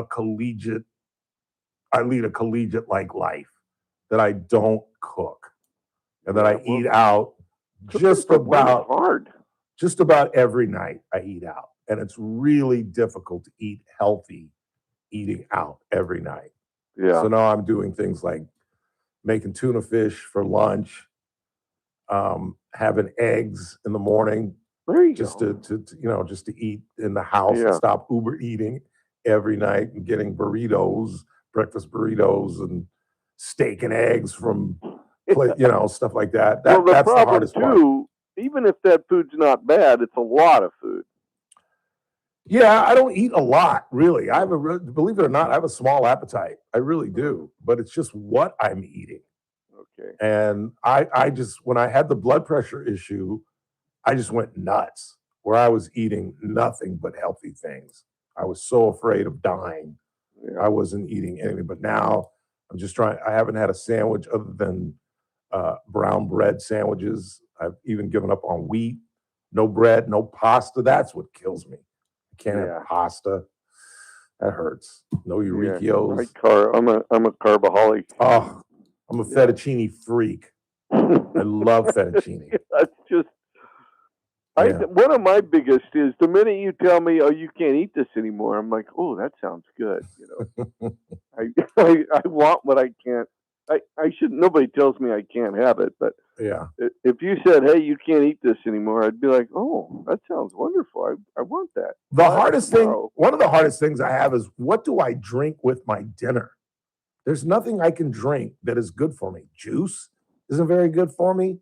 Water is so bland, and Chris keeps telling me to get the additives and throw that in the water, but I don't know. And I'm not drinking anymore. At the house, I'm not having cocktails with my dinner anymore. Just trying to live the life. You know what I'm saying? To live a long life. Yeah, exactly. But I think at some point, like 4 or 5 years from now, when I'm in my late 60s, staring at, I think I'm just going to say, you know what, screw it. And if I go in the early 70s, then I go. But now I think I still got 10 more years of I've heard substantial that life. It's like, I'm going to live. Whether it's 62 or 82, I don't care. I'm going to live the time I got. I think once I get into my 70s and parts of my body stop working and life radically changes, I'm just going to say, screw it. I'm going to live. And if I live to be 72, that's where it ends. But I'm going to live. I don't know. We'll see. Yeah, it is. It is odd. Just that thought. I mean, I never even would have thought about it 30 years ago. I know. But it's in the back of your mind every so often, you know. And I led such an unhealthy life through my 40s and 50s. Good God. When I look back at it, you know, having 3 drinks before dinner, 2 or 3 drinks with dinner, 2 or 3 drinks after dinner. And I'm serious. And then Daniel, 2 weeks later, I might wake up if I did that one time. And here's the crazy thing. I would literally have 2 drinks before dinner, 2 or 3 drinks with dinner, and then maybe 1 or 2 drinks after. That's 6 or 7 drinks. Then Daniel, I'd go home and have a cocktail before I went to bed. Oh my God. It was crazy. It was crazy. Yeah, that's weighing 250, 260. Yeah, that'll weigh on you. I was running to my grave. I really was. Now, at an old man, I'm paying for it. I really am. What are you going to do? Yeah. Enough about us, Daniel. Yes. Get to important stuff. What's going on with the economy? Good Google movie. Good news for the Trump administration, jobs-wise. Yeah, it was a good number, but then you hear about revisions that are going the other way, and from last year. There's arguments you could make either way. I would love to see one of these administrations play out over a decade to see if, hey, what you said really came to fruition and it will help. But by the time we start to see economic benefits of things like the Big Beautiful Bill, the other side gets in there and reverses it all. Yeah. And then it's just a point the finger blame game, and it's sad. Yeah, that's why I think this upcoming election is so incredibly vital. Because if a Democrat gets in the White House in 28, anything Donald Trump did, they're going to change. Oh, they'll try, yeah. Anything and everything. Yeah. Just for the sake of being able to say they did. And they fought Trump. This will be the way they get back at Trump. And they want, their whole energy right now is fight. We want to fight him. You're not, regular Democrats aren't doing enough to fight for the people, you know. Yeah. And, yeah, it is scary if they go that far. That's how I think Newsom just might screw around and be the nominee. Oh, my goodness. Because I think he's been the most vocal Democrat. He went to Davos, Switzerland, which I'd never understood. And he's running around all over the country right now, ignoring California. But I think his resume, in the end of the day, is going to do him in. Well, yeah, because part of me thinks, oh, that's awesome. That'll help the Republicans. But then the other side of me, well, wait a minute. If he wins the nomination, he's a few percentage points away from becoming president. Yeah, and he's got California in his back pocket, although I guess any Democrat would. But, yeah it's, he's going to get 40% of the vote. Easy. Yeah. Easy. It's just, it comes once again, it's going to come down to those swing states. Yeah. And I'm happy to see the Trump administration make a change in terms of immigration. I think that's a positive. But I think this Epstein thing's just not going away. And I think they're handling it so badly. I don't understand why it is bizarre to me. It is. It is absolutely bizarre that they created this problem and now they're exacerbating it. You know what I'm saying? Yeah. I mean, they could have come in. It's like the immigration thing. I think they blew that issue. They owned that. Yeah. And I think if they had targeted it and used a scalpel as opposed to a meat cleaver and stop rounding up American citizens. They could have been effective and still win the argument. And owned it. Absolutely owned it. Yeah, and it's the same thing with this deal. I don't know. What do I know, I guess? It is bizarre to me, though. I don't understand what, is it just a lack of implementation, or his leadership is just do it. I don't care how you do it. I think it is, let's don't use common sense. Let's do what the boss says. And whatever Donald Trump wants, they do. I pointed out the 6 Democrats they tried to indict. They couldn't get that done. They're going to try to indict. They're going to try to prosecute Don Lemon. That's not going to work out. They tried to prosecute the FBI director. That didn't work out. The AG the AG in New York, they tried to go after her, Letitia James. That didn't work out. I mean, they're just focusing on things that don't impact some single mom in Des Moines, Iowa, or a radio talk show host in Bakersfield. You know what I'm saying? They're not dealing with kitchen table issues.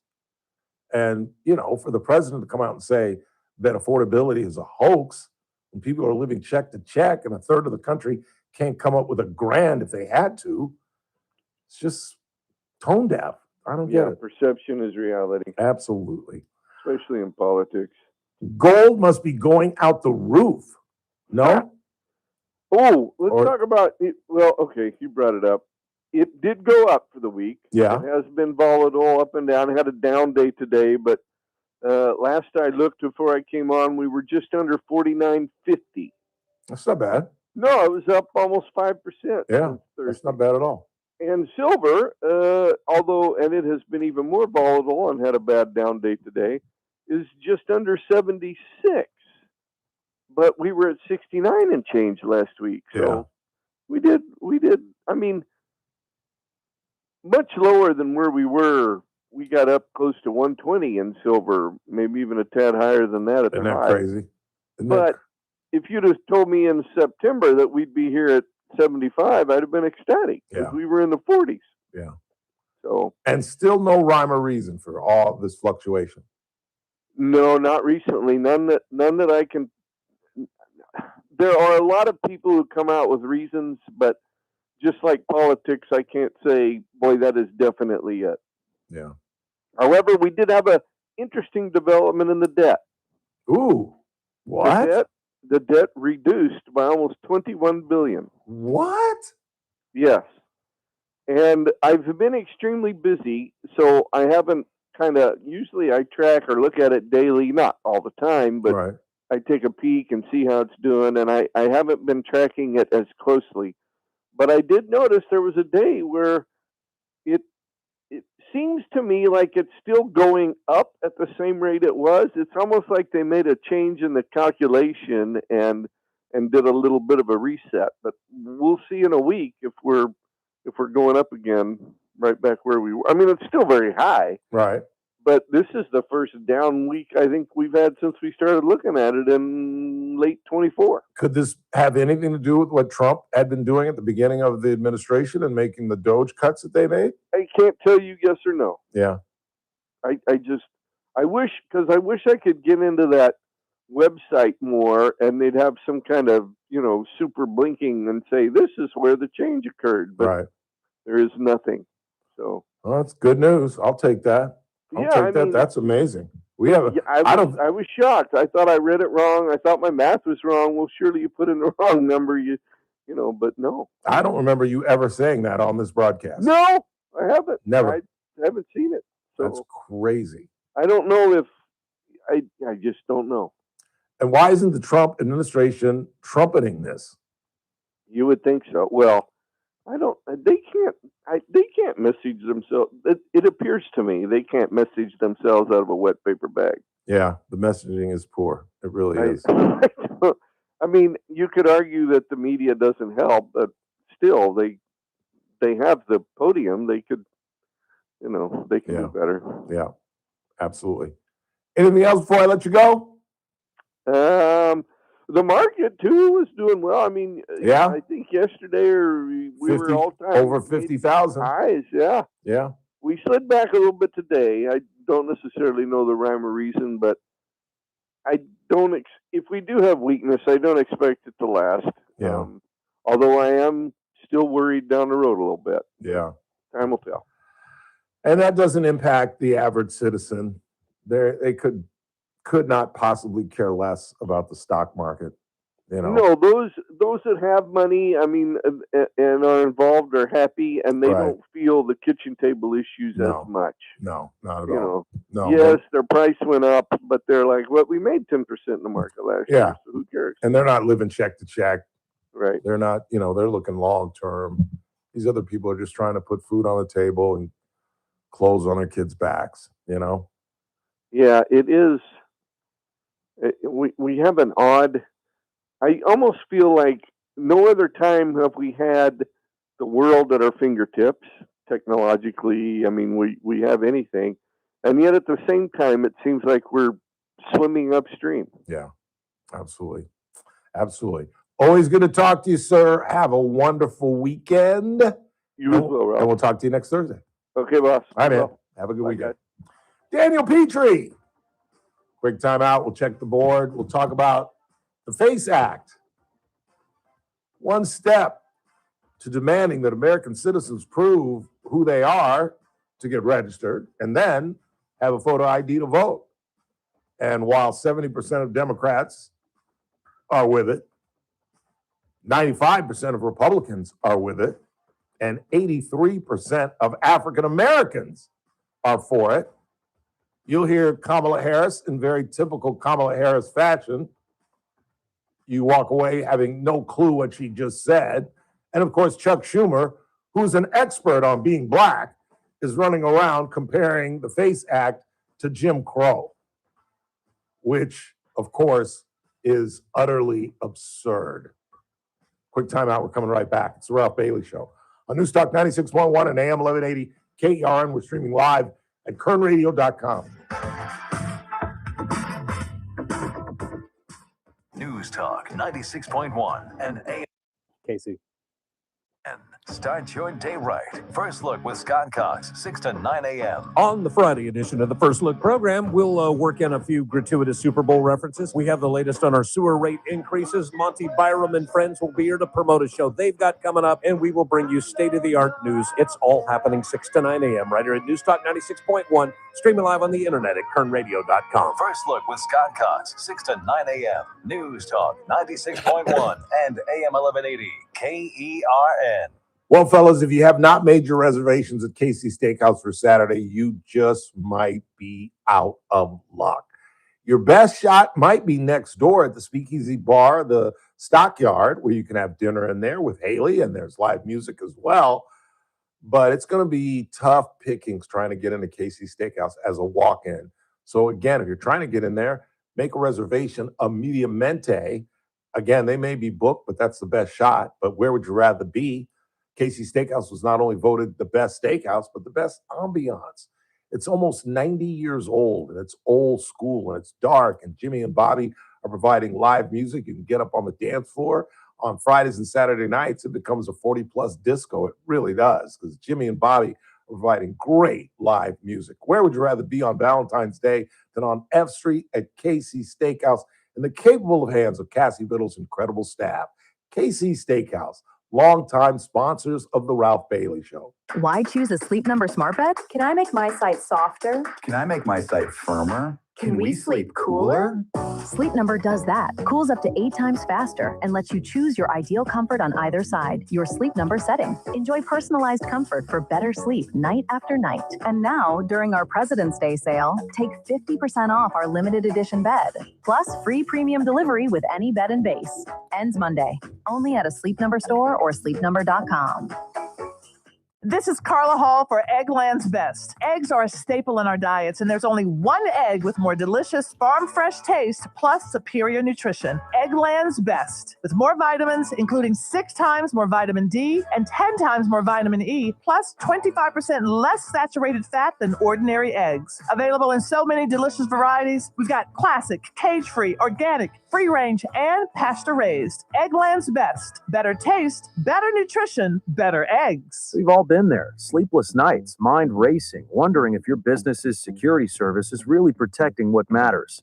At Bay Alarm, we can put your security insecurities to bed. Video security, burglar alarms, fire alarms, access control, 24/7 monitoring, and more. Our advanced technology and personalized support ensure you can rest easy, knowing we're here for you, your people, and your business. Visit bayalarm.com to talk to a local security expert. Bay Alarm, we got you.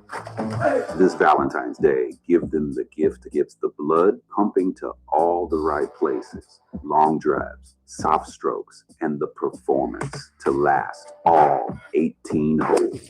Whoa there! Get your mind out of the bunker and onto the green. It's the Central Coast Golf Cart, the only gift that guarantees everyone scores this Valentine's Day at 11 great California golf experiences.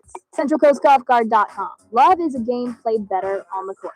CentralCoastGolfCart.com. The Clay Travis and Buck Sexton Show, live 9 to noon. Now, back to the Ralph Bailey Show on News Talk 96.1 and AM 1180.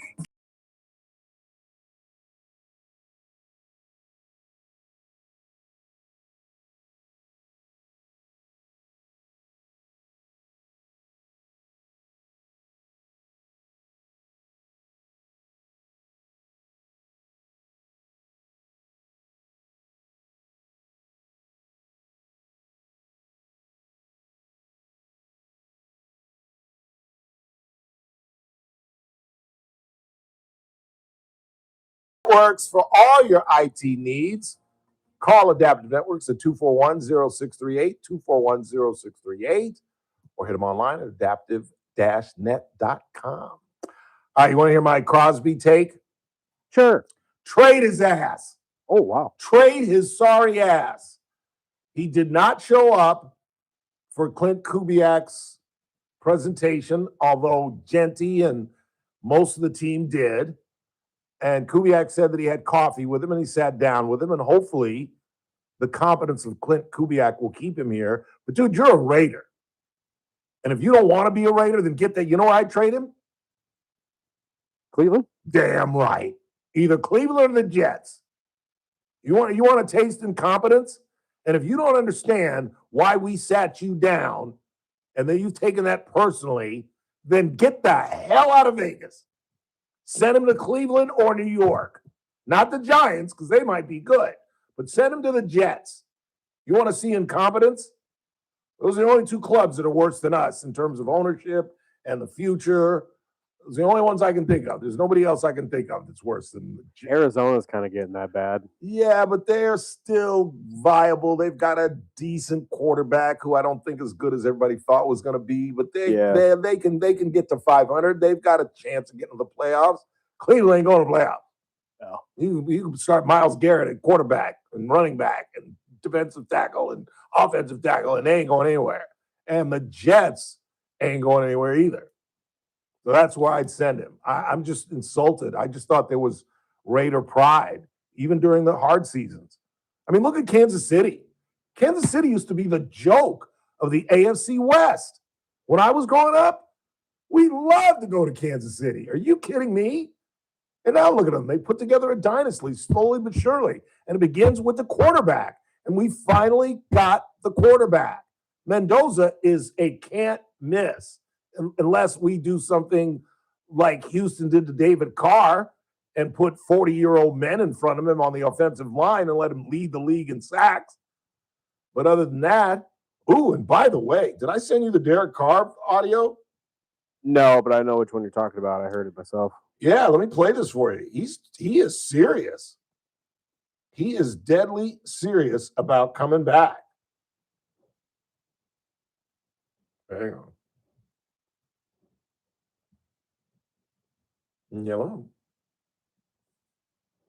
Why won't this work? Hang on. All right, here we go. My phone just does whatever the hell it wants. Why didn't I send this to you? And now I've lost it. God dang it. Well, he's serious about coming back. He really is. Here it is. No, it won't go for some reason. Well, on their podcast, David and Derek's podcast, what's it called? Homegrown? Yeah. He's talking about it. He said he would only do it if you... God, why is my phone frozen? He says they'll do it for... That I have no idea. I'm not sure. I know he says he'll do it for certain teams that he knows are going to be pushing hard, and he's going to be a part of that. Yeah, I mean, I don't blame him. I would only go to a winner. I would only go to a... Would I come back? The answer obviously is yes. Good. Okay, great. But I have I had to say no a couple of times so far. Yeah, Will, we know that. Have any purple and gold? Go Lakers. Oh, yeah. That's what I mean. It's Lakers season. That's right. I told you this. It hasn't changed from the first interview that we did. Tell them. Okay. Tell the people. All right. Would I do it? Yes. Would I do it for anybody? Absolutely not. Nope, there's no way. I know. Experience. The last couple months, he would not. So stop calling unless you're serious. Unless you're trying to make a run at this thing. Yeah. Right? The confetti falling. Listen, the Lombardi in the sky. That's what we're after, okay? Yeah. That's what we're after. So would I do it? Absolutely, I would do it. I told you two things. I'd have to be healthy, and I would want a chance to win a Super Bowl. That's two pretty And good obviously, factors. that's a tough thing to find. That's hard to do. That's not easy. I'm gonna tell you right now, though. I know you're healthy. So. Yeah, but where can you just land and vie for a championship? Atlanta. Yeah, that'd be a good spot. I don't know what are they going to do? Oh, we're dropping Kirko. They already said it. There, that whole situation. I wouldn't mind seeing him come and tutor Mendoza, to be honest with you, but he's not going to do that. We head into the 5. Don't go anywhere.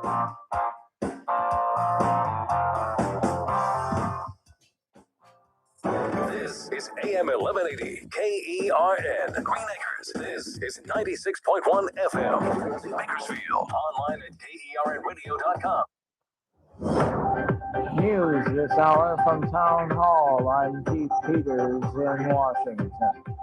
A federal judge has blocked the Pentagon from punishing Democratic Senator Mark Kelly for his role in a video message to U.S. troops. White House correspondent Greg Clugston reports. Earlier this year, Defense Secretary Hegseth censured Senator Kelly, who is a former U.S. Navy pilot, for telling members of the military to uphold the Constitution and resist unlawful orders. But a federal judge ruled that Pentagon officials violated Kelly's First Amendment free speech rights. U.S. District Judge Richard Leon wrote that our retired veterans deserve more respect from their government, and our Constitution demands they receive it. Greg Clugston, Washington. House Speaker Mike Johnson said Thursday that he did not think it was appropriate for the Justice Department to be tracking the search history of lawmakers who were reviewing files from the Jeffrey Epstein investigation. A top Democrat on Capitol Hill is calling for an investigation after he says the Justice Department, quote, spied on members of Congress who were reviewing less redacted versions of the Jeffrey Epstein files. Now, this complaint comes from Congressman Jamie Raskin. He's a Democrat of Maryland, and he is a top Democrat on the House Judiciary Committee. His request came after photographs emerged at a House Judiciary Committee hearing this week that appeared to show that the Justice Department was tracking the search history of different members of Congress. In this case, it related to Congresswoman Pramila Jayapal of Washington State. Congressman Raskin is asking for an investigation from the Justice Department Inspector General. Correspondent Eric Tucker reporting. The Environmental Protection Agency has revoked a key scientific finding that supported U.S. regulations on greenhouse gas emissions. On Wall Street, the Dow down by 669 points. The Nasdaq dropped 469. The S&P lower by 108.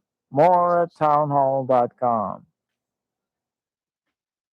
Wesley Financial Group is not a law firm. Ask yourself this question. Is it really worth holding on to that timeshare that you know you need to get rid of? Here's the truth. The average maintenance fee just went up over 17%. That could have been 117%, and there's nothing you can do about it. When you buy a timeshare, you give them a blank check for annual maintenance and assessment fees. I'm Chuck McDowell, founder of Wesley Financial Group. For 15 years, I've helped over 50,000 families cancel their timeshare. Not sell it, not transfer it, cancel it. Did you buy a timeshare because they told you it was a great investment and your maintenance fees would never go up? That's a lie. Are you ready to get rid of your timeshare once and for all? Simply call us and I'll send you our timeshare exit kit that explains all your options for cancellation. Call Wesley now for your timeshare exit kit. 800-366-6161. That's 800-366-6161. 800-366-6161.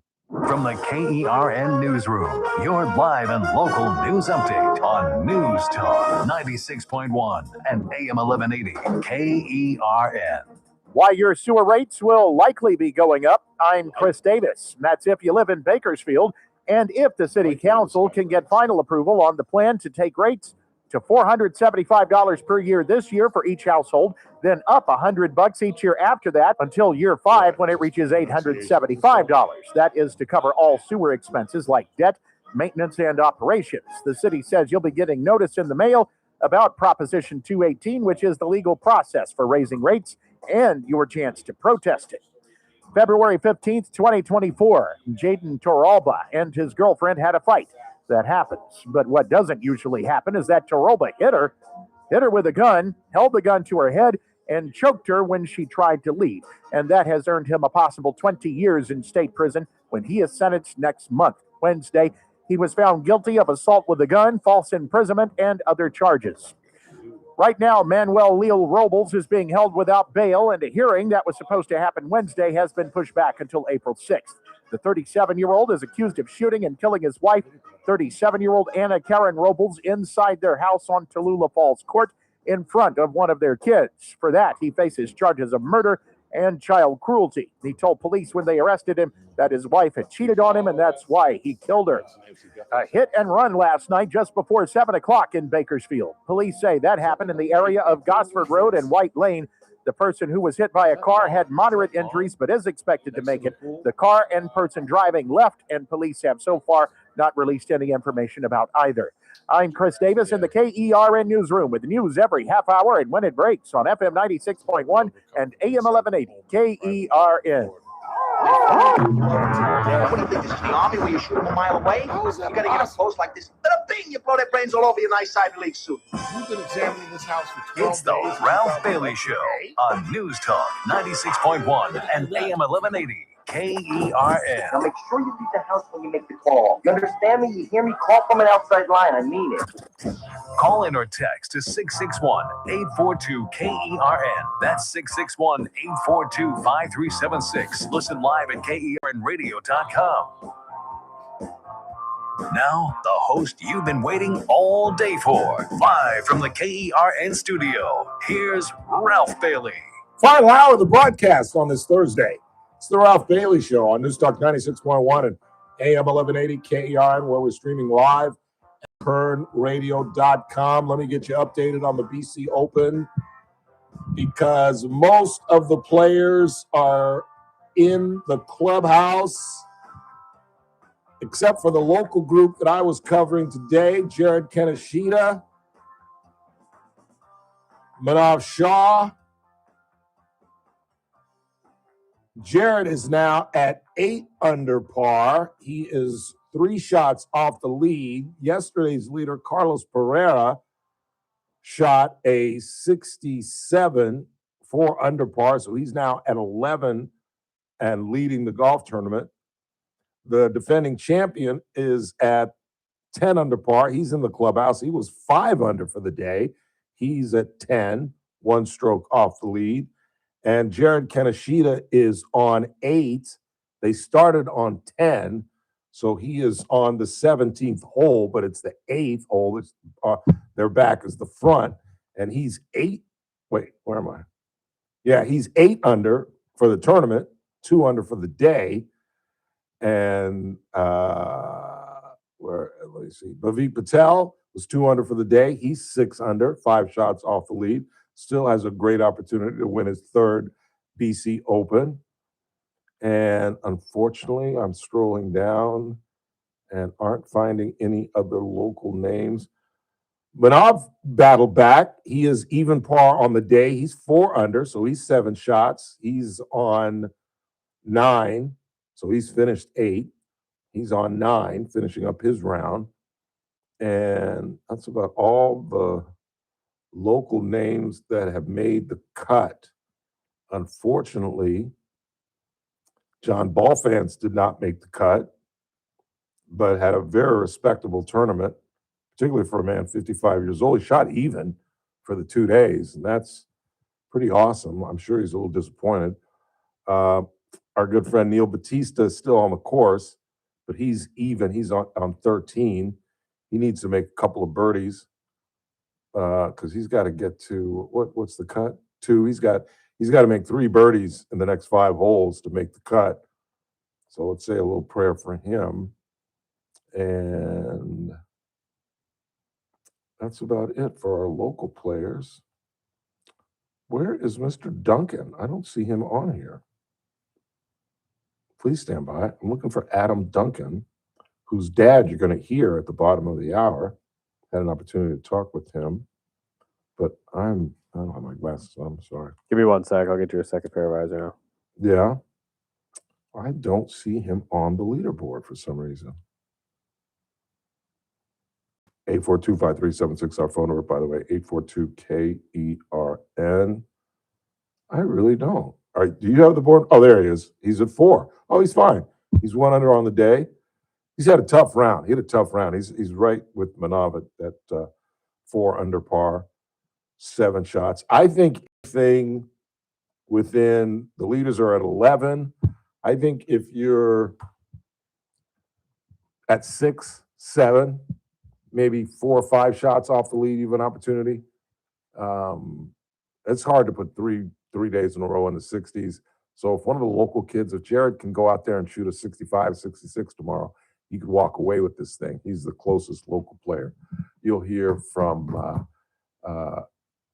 Adam Duncan's dad that I got to speak with, and you'll hear from Vivek Patel and our good friend Paul Guerra, who is really the man responsible for getting this tournament up on its feet. He works for Jeff Campbell at Double Eagle Golf. He brought them in as a sponsor. His lifelong friend, good friend of mine, Jimmy Cisneros, general manager of Motor City, brought them in. And that really raised the purse and made this tournament really one of the premier golf tournaments in the Asher Tour, and where these guys are vying for $30,000. It's the biggest purse on the Asher Tour, which, as I've talked about all week long, is kind of double A if you look at it in baseball terms, because triple A is the Korn Ferry Tour, which is televised. You can watch it on ESPN. And then there's the big tour where you're making all kind of money. So we'll see what happens. 842-5376, 842-KERN. You got anything? Yes. Give me a sec. Sorry. Raiders 9-8. Lots of luck, Ralph. Well, yeah, we're going to need lots of luck. And we've got a lot of luck on our side. We've got the best college football player coming to our football team. We've got loads of money. We've got loads of draft picks. There's nothing that wouldn't shock me if we were 9-8. Hell, this ridiculous team, won 3 games? Was that our record last year? 3 and whatever that from 17? Yeah, 3 or 4. So you're telling me that if we get a decent line and maybe get a pass rusher and keep Max in Las Vegas, that we can't win six more games? Hell, I could point to 3 or 4 games last year that we were competitive in, and if we had just had this much more talent, we could have won. So I wouldn't be shocked to be 9-8. I really wouldn't. I'd be happy with that. We're about 2 or 3 years away, and like I said, we've got a lot of cap space. We've got a lot of money. We've got draft picks. I like our chances. I really do, and I love our head coach. And, I think football is the most coach-dominated sport. You know what I'm saying? You can win with a bad basketball coach. You know what I'm saying? If you've got 2 or 3 superstars, it's hard to screw that up. You know what I'm saying? Baseball is close because there's so many decisions that you have to make. Like, I've got a newfound respect for Dave Roberts. I always criticized him as a manager, but the move to put Andy Pages in at that last minute, and Pages makes that catch, bowling over Kike Hernandez to save the game, bringing in Miggy Rojas, who hadn't had a hit in a month, and he hits the home run to save the World Series, and he saved the World Series defensively as well. I mean, all those decisions are tough calls. But in football, you can actually teach. I'm not sure how much teaching goes on in the NBA. I don't know how much teaching goes on in Major League Baseball. You know what I'm saying? Yeah, there's some refinements. But in football, you can coach a kid up. You can actually improve. Look at Sam Darnold. Do you think he just suddenly became a good football player? Or was he with an organization, the New York Jets, that didn't know what the hell they were doing, didn't know what they had, didn't know how to coach this kid, didn't know how to protect him. And all of a sudden he goes to Minnesota and wins 14 games, and he comes to Seattle and wins 14 games. So clearly, and he was a star at SC, a star. Did you know this, Chris Burdick, that Sam Darnold is the first University of Southern California quarterback to win a Super Bowl? That blew me away. He's the first one to ever start in one. Is that right? Yep. That's crazy. 26 other quarterbacks ever drafted by USC. I mean, I think of Rob Johnson, who was a decent quarterback. I think of Paul McDonald. Palmer. I'm talking about my years. Carson Palmer, Todd Marinovich. To be fair, early Mark Sanchez. Mark Sanchez got to the AFC Championship 2 years in a row. With 2 Rex years Ryan, in a row. You could say he was actually looking like he was going to get there at one point. And now he's going to prison. Yeah, unfortunately. You think he's going to prison? Maybe not prison, but he's definitely going to be slapped. Do some time? Yeah, he's got to do some time. What do you think? Like a couple months? He's got to do a year. Year? He went and messed that dude up. I forget the case. Didn't he drag the guy out of the truck and hurt him? Yeah, something like that. And then he threw the guy, and the guy cut his face on the. Yeah. trash Oh, that's can. right. He cut his face. Oh, yeah. He's got to do time. You can't hurt somebody and not do time. I don't think. You got to do a little time. He won't do. No, you might be right there. I don't know. Yeah. I don't know about a year, but Yeah, he's got to do some time. That's too bad. That's too bad. you'll never see Nicest him on guy a in the television world. screen again. Oh, never again. Just absolutely threw away a productive career because he's one of the best color guys in the game. He really was. I didn't like him at first, but I warmed up to him. And he's a smart guy. Got his degree from SC and just whittled away. But when I think of all Matt Leinart. Matt never really got a chance. No. Matt's rookie year, he threw 11 touchdowns and 11 interceptions, and then the next year they brought in Kurt Warner. Yeah, he was never going to make it as a pro. But you just think of all the quarterbacks at SC, and none of them got to a Super Bowl, never won a Super Bowl. Can't say that about running backs. Running back is the position that if you're a young kid, go to SC. They'll give you the rock. You know, this text actually just brought up something that I was thinking at the same time. But so Mai Hernandez and Mark Sanchez to get the same amount of time. Give Mark Sanchez 12 years? No, they're saying a year. They're saying your argument of giving her a year is relatable to Mark Sanchez getting a year. True that. That makes me look stupid. You're right. I just feel for this girl. I know it's stupid. I just feel for this woman. I really do. But you can't make the comparison. She's a 20-year-old idiot. Mark Sanchez, how old is Mark Sanchez? He's got to be 40 years old. The night before a game, you're out drunk as a skunk. 39. 39 years old, and you're out crocked at midnight running wind sprints behind a bar, and you've got to be at the stadium at what? A 1 o'clock game? You figure you got to be at the stadium by 9 o'clock. And the night before, you're out running wind sprints in the back of a bar, 3 sheets to the wind. All I'm thinking, too, is that he was thinking to himself, oh, God, I can't be drunk before this game. I have to sober up. What do I do? You think that's what he was trying to do? Maybe. I have no idea. And then how do you get into a fight? Why are you trying to get into this truck? Some people should not drink. I don't care how drunk I am. I'm not going to get into a fight with some old man and drag him out of a truck. I mean, what are you doing? Apparently, he was asking the old man to move. The old man was refusing because he was on his break or something like that. And then that's when Mark got upset and said, fine, if you're not going to move it, I will. Open the door and assaulted the guy. Some people should not drink. They really shouldn't. And in one evening, in 1 hour, you can throw away your whole career. Because Chris is right. He ain't never going to be in front of him. The only microphone he'll be in front of is his own little podcast. And that's exactly what he'll end up doing. He'll have his own little podcast. And, initially it'll jump because he'll say, I'll talk about that night. And who doesn't? I'll listen in. I'd love to hear. What the hell were you thinking, son? What the hell were you drinking? Were you just taking shots? And what? And doesn't a bartender say, dude, don't you have a game tomorrow? Or isn't that why you're in town? And the game starts in about 13 hours, my brother. Let's take a break and we come back. The FACE Act got through the House, not going to get through the Senate. Not any more than the funding for DHS. It got stalled in the Senate as well, so a government shutdown is inevitable. And as I mentioned earlier in the broadcast, a judge has blocked Pete Hegseth's opportunity to scold Mark Kelly, veteran, astronaut, senator from the great state of Arizona. Just more idiocy out of the Trump cabinet. Quick timeout. Coming right back. It's TRBS on a Thursday. Right here on News Talk 96.1 and AM 1180 KERN. We're streaming live at kernradio.com. News Talk 96. Big Mike. KERN.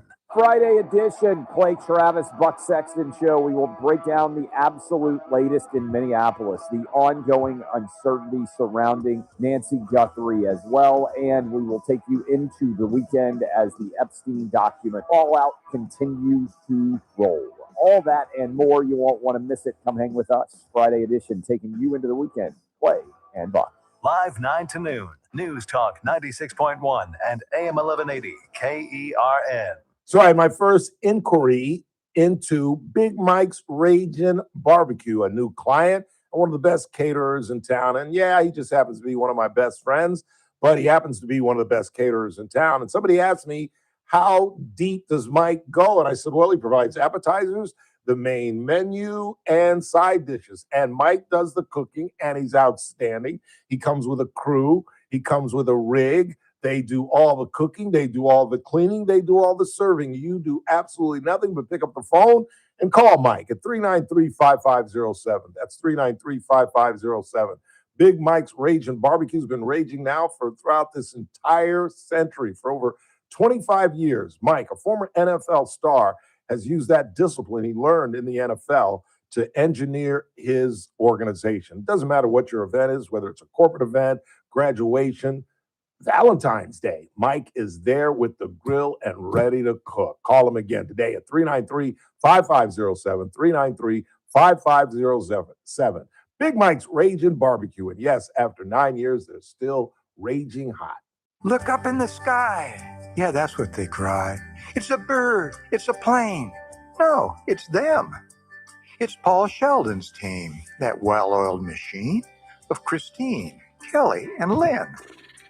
Okay, not superpowers, but still thousands of hours deciphering Medicare's whims, fighting the good fight, learning what works right. Christine, Kelly, and Lynn. So it might seem old-fashioned, but hard work with passion most often gives you the win. And the trio that knows are those Medicare pros, Christine, Kelly, and Lynn. You know, actually to many, they are superheroes. Christine, Kelly, and Lynn. When Medicare matters, our team has the answers.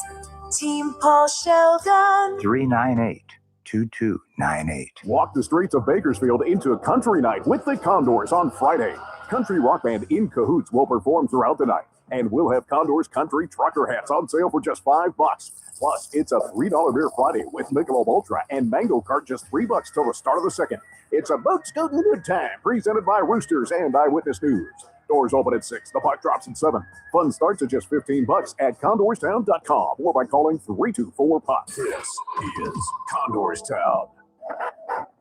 Not again. This copier is always jamming. We should call American Business Machines. Since 1927, American Business Machines, an authorized Canon dealer, has been providing reliable office solutions. From state-of-the-art copiers to advanced printers, we ensure your business runs smoothly. Visit abm1.com or call us today at 1-877-YES-ABM1. That's 1-877-937-2261. American Business Machines, your trusted partner for all your office technology needs. You're listening to The Ralph Bailey Show. Catch me weekday morning 6 to 9 a.m. on First Look with Scott Cox, News Talk 96.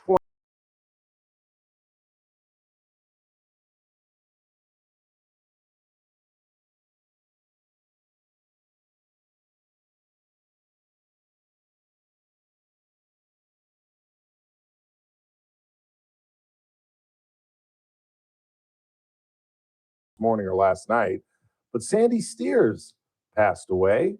You may remember that name. We spoke with Jenny Vosen last week from the Friends of Big Bear Valley, the folks that monitor Jackie and Shadow, our favorite couple, the pair of eagles that have over the last couple of years given us a couple of eaglets, and most recently had their 2 eggs eaten by ravens. But we initially talked to Sandy Steers when they first started monitoring this. I think we had her on about a year or two, and she passed away, KGT reported. And I appreciate whoever tightened me up on the chat room to remind me of that, because she's a nice woman. And they're all really nice people. We'd like Jenny Voisin as well. She'll become our go-to. But in the meantime, God, I don't have time to get into this. I'll get the bottom of the hour. Got any more text messages? Yeah, we got a couple more here. Let me read JD this real Simon. quick. Let me read this real quick from Fox in your background behind you. This is a great question. Since Nancy's blood, we're talking about Nancy Guthrie now.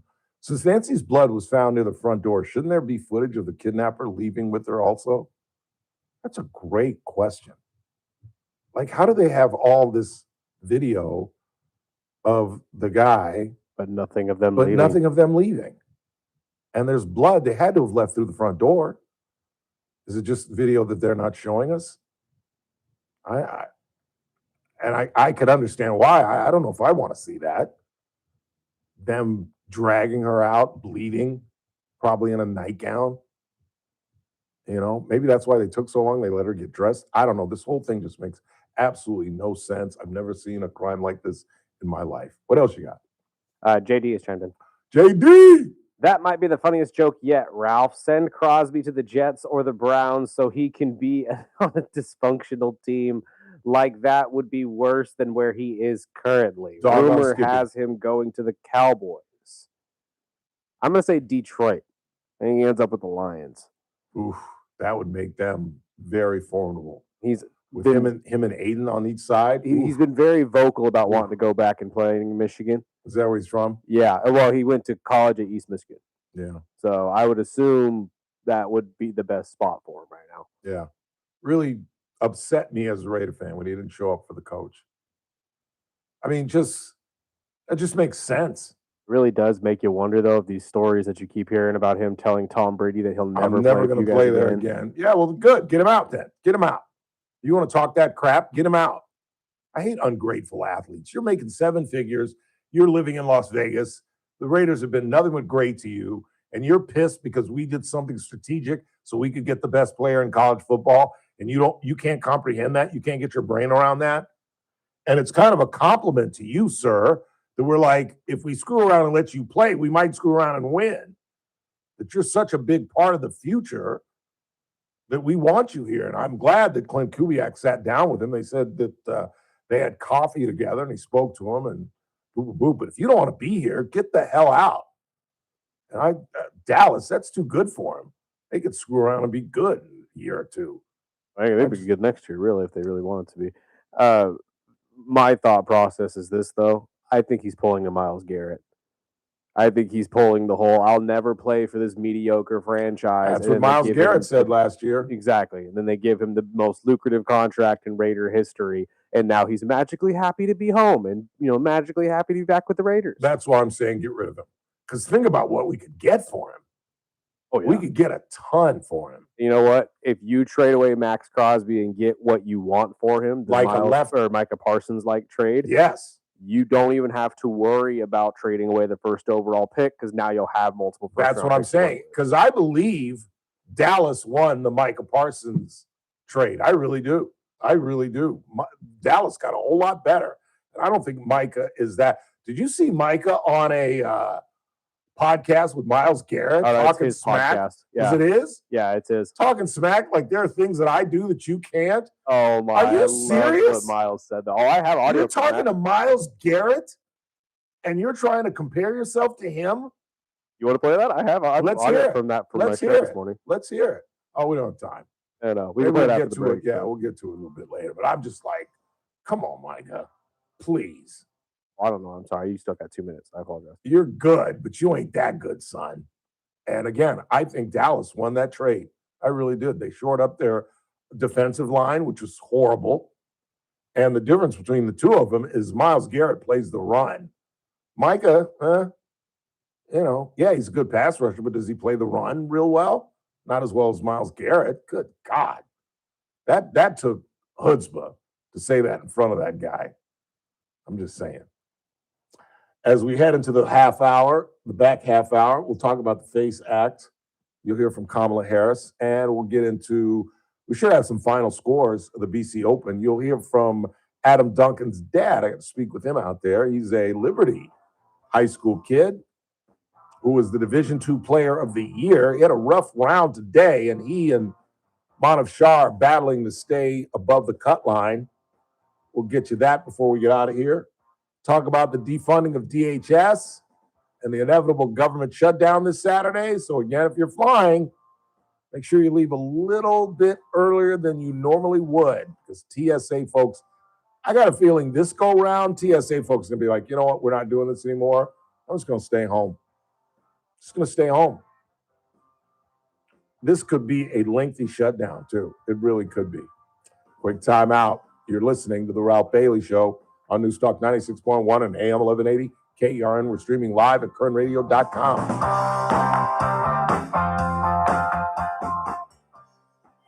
News Talk 96.1 and AM 1180 KERN.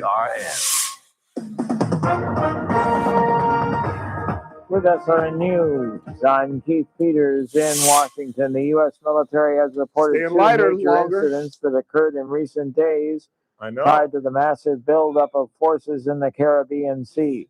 It said Thursday that a Marine had died after falling overboard, and the two Navy ships collided, leaving two sailors with minor injuries. Good for him. The Trump administration says it is ending its massive immigration crackdown in Minnesota after weeks of angry mass protests, thousands of arrests, and two fatal shootings. Let's trade that first. Border Czar Tom Homan said Thursday that the operation has been a success think about and what that you it could has get made from the state safer. The sweep targeting the Minneapolis-St. Paul area has led to more than 4,000 arrests. Yep. On Wall Street, the Dow down by 669 points. This is SRN News. News Talk 96.1 and AM 1180 KERN. From the KERN newsroom, your live and local news. You still got to get it on right. News Talk 96.1 and Because AM look at the Jets. 1180 They've had first-round picks for the last 5 years. You should expect a notice in the mail by the end of the month about a potential sewer rate increase if you live in Bakersfield. That comes with a chance to write a letter of protest. The city council voted last night to go forward with the rate increase to $475 this year and $100 more for each year for 5 years. Jaden Toralba has been found guilty of hitting his girlfriend with a gun, choking her, and not letting her go back in 2024. He faces up to 20 years in prison when he's sentenced next month. A hearing for Manuel Lil Robles has been pushed to April 6th. He's accused of murdering his wife, Anna Karen, inside their Tallulah Falls court home in front of one of their kids, November 26th. I'm Chris Davis in the KERN newsroom with news every half hour and when it breaks on FM 96.1 and AM 1180 KERN. It's that man again, Ralph Bailey for Sangera Subaru. You know, the Subaru A Lot to Love event is going on now through March 31st at Sangera Subaru. And of course, spring is the best time to get an incredible offer on that new Subaru you've been wanting. Like a 2025 Forester Sport CVT. Lease one now for only $219 a month for 36 months and just $5,700 due at signing. And remember, every Subaru always comes standard with symmetrical all-wheel drive. And don't forget, this offer ends March 31st. So stop by and see my good friends Damon Culbertson, Hassan Levy, and all the guys during the Subaru A Lot to Love event. Pick out your new Subaru for spring and hit the open road. Sangera Subaru, paving the way for a better community. 5500 Gasoline Alley Drive in the Bakersfield Auto Mall, 24/7 at sangerasubaru.com. Through March 31st, 2026, lease a 2025 Forester Sport CVT for $219 a month on the 36-month lease. $0 due at lease signing plus tax and license. 7,500-mile-year limit. 15 cents per mile overage. MSRP $40,814. VIN number SH617136. Model code SFF-24. On the next Armstrong and Getty show, in the Middle East, which apparently will be a serious problem for the rest of our lives and our children and their children's children, we are getting set to send another aircraft carrier to menace Iran and the Gaza peace plan. How's that coming along? And we'll check in with a new study that says if you're not deeply in love with somebody on Saturday for Valentine's Day, your life is a waste. That is a joke. Next Armstrong and Getty show. Weekdays noon to 2 on News Talk 96.1 and AM 1180 KERN. I'm JR Flores. Catch my show, The JR Show, weekdays at 2 p.m. Now, back to The Ralph Bailey Show.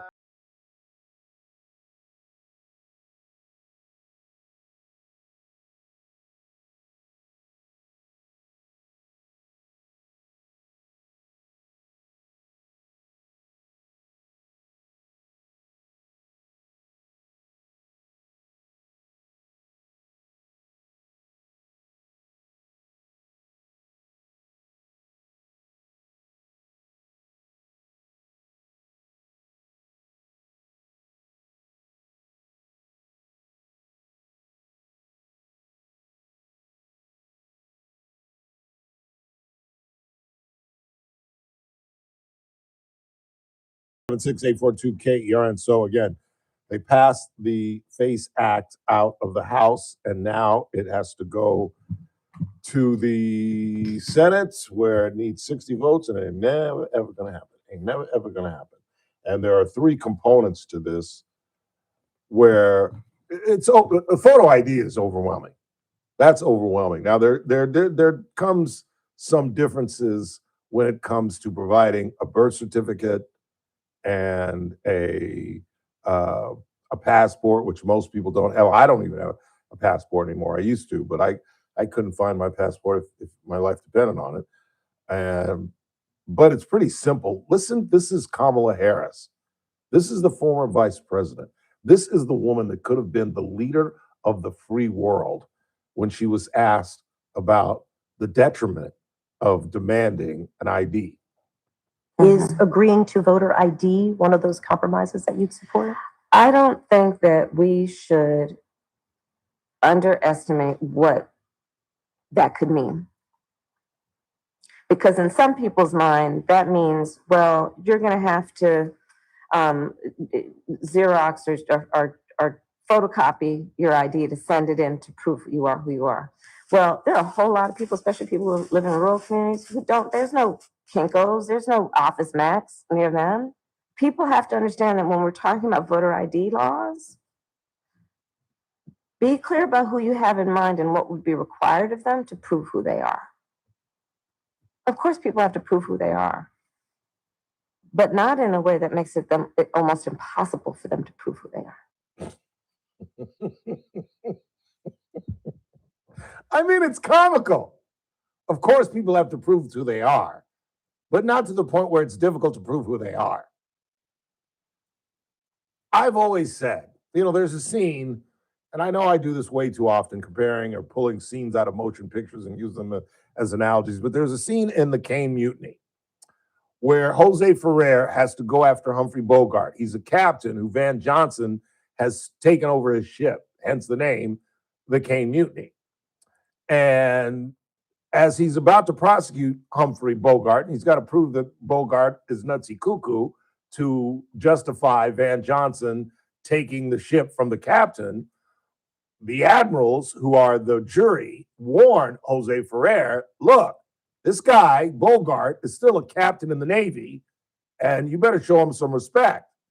And Ferrer, whoever his character's name, says, look, this is why I have to prove that the guy's nutsy cuckoo, because I can't prove that a Navy captain is stupid. That's an impossibility. You can't rise to be a Navy captain and be stupid. I can't prove that he's a coward, because you can't rise to the level of a Navy captain and be a coward and have no character. And I believe that. I really did. And that's why I would always defend Kamala Harris, because I would say in my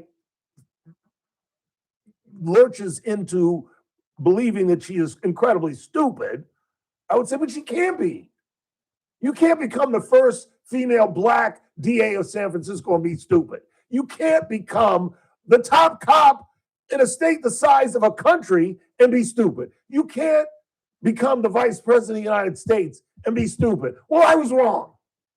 I was wrong. Particularly if you've got the two hands of Willie Brown pushing you through your California career. There's a great joke there, but I ain't touching it. But this woman is stupid. She's clearly intelligent and has worked hard to achieve what she has achieved. But when presented with questions, she's just not very smart. That there's no Kinko's in Beaufort, South Carolina, or in the rural areas of South Carolina, Xerox and photocopy. What? Kamala, it's 2026. Have you seen these? Have you seen these, Kamala? They're called telephones, but they're truly computers. And just as I communicate with Chris Burdick every single day without speaking a word to him, you can photograph your birth certificate and you can email it in to the state just as easily as going to Kinko's. What are you talking about? And if an idiot radio talk show host can figure that out in Bakersfield, California, can't the former vice president figure that out? Who Who doesn't have a phone in 2026? I don't care where you live. I don't care how rural it is. I don't care how far you are from the city. Everybody's got a phone. And every phone has a photograph. Boom, boom. Let me email it. Like I email our rundown to Chris every single day. Lady, are you stupid? And how are you fighting? Like the Democrats, you gotta give them credit for chutzpah.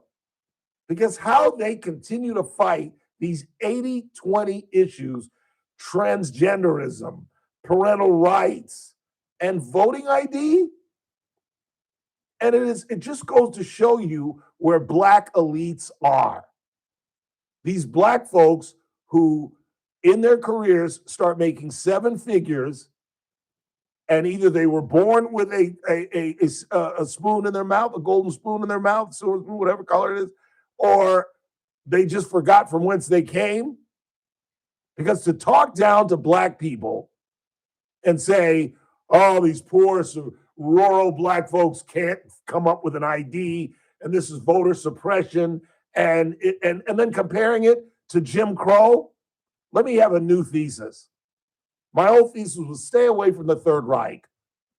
Well, for white folks, and if you're offended by me calling you white folks, you can call me black folks. I don't mind. Okay.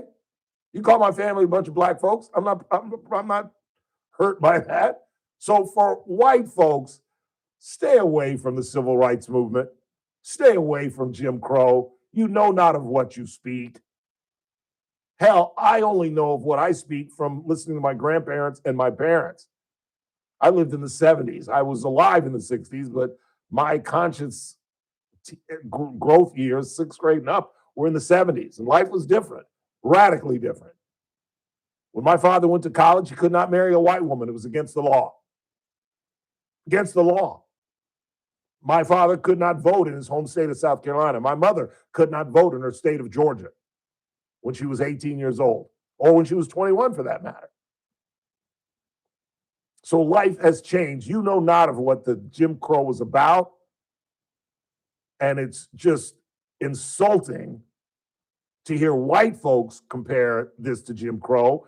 And it is stupid to hear affluent blacks tell black people who 8 out of 10 believe that you should have an ID, that they're just so woefully inadequate that they can't come up with an identification, although they have to buy a car, they have to fly, they have to buy alcohol, to buy a gun, to do anything in this society, you have to be able to identify yourself. Hell, you could go to jail for not having an identification. You walk around the streets and they suspect you of a crime and you can't identify yourself, they could throw obstruction at you for not simply having an ID. And yet, the head of the Democratic Party in the Senate is running around and comparing this to Jim Crow. It's just absolutely mind-boggling. And the only good news out of this is that we got to take names. We've got to write down the names of the senators who don't vote for this in the Senate and pray that some of them are up for re-election in either 26 or 28, particularly 26 when the midterms come around in November. That's the only good news, that some of these Democrats in the Senate, not all of them, I'd be willing to bet that a lot of guys that are in tough races are going to vote for this on the Democratic side. It'll be interesting. And it'll be fascinating to see, look back, see what Jasmine Crockett, how she voted. I'm sure she voted against it in the House. She's trying to run for the Senate. That is wonderful. Because again, they are on the wrong side of a number of 80-20 issues. It's not even close. Like if it's 55-45, maybe I can understand them doubling, tripling down on this thing. But it's 7 out of 10 Democrats who absolutely believe this. It's just common sense. If you're running around without an ID, you should be checked out. You should be voting anyway. If you're that checked out of society that you don't have anything that has your name and address on it, Nothing? Then you shouldn't be voting. You're so disengaged, you should not be voting, period. And it's not oppressive and has nothing to do with Jim Crow. And it's just, as an African American, I just find that such a gargantuan insult from this old white man who lived through this era. It wasn't impacted at all. Chuck Schumer could marry whoever he wanted. His whole life he's been able to vote. You don't know what you're talking about. Let's go ahead and take our final break of the night. Holy cow. I have not done my Black History Month moment. For the last 2 days. You didn't do yesterday either. Yes, I did. I think you did. This was supposed to be Ed Gain yesterday? Was supposed to be who? Who did you say? I thought you said Ed Gain yesterday, right? Who? What are you saying? No, I'm not. I'm thinking the wrong name. Hold on. Ed Gaines? Is that what you said? I think Gaines, yeah, or something like that. What'd you put in your I don't know. Let's look on the rundown. I was like, I can't remember who it was. You can't even read my writing. I have nobody written down here. Oh, so you definitely didn't do it. I definitely didn't do it. The name on the end, because I remember there's a name that's circled at the end there. Oh, am I crazy? Yeah, I don't see it. I got Jared Keneshita is the only thing I see. Quick timeout. Wrapping this thing up on a Thursday. Tomorrow's a Friday. Brandon Lang? I don't think so. I think he's done. He texted me last night wondering about the tournament. Yeah.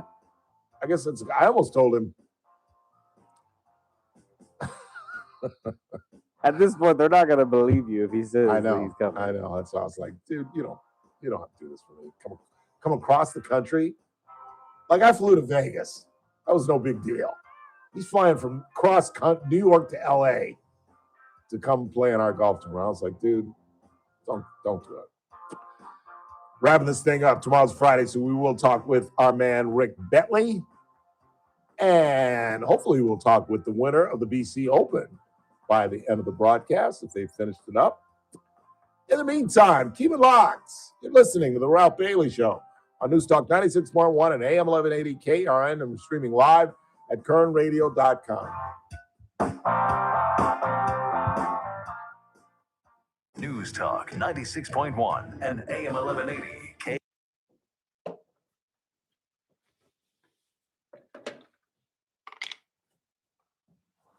Whenever you're ready, sir. Huh? Whenever you're ready.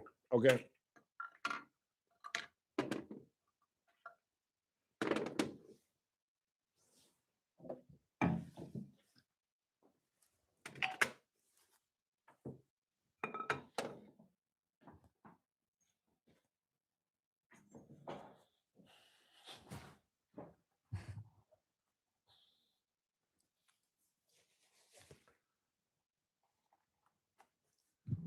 Paul Guerra.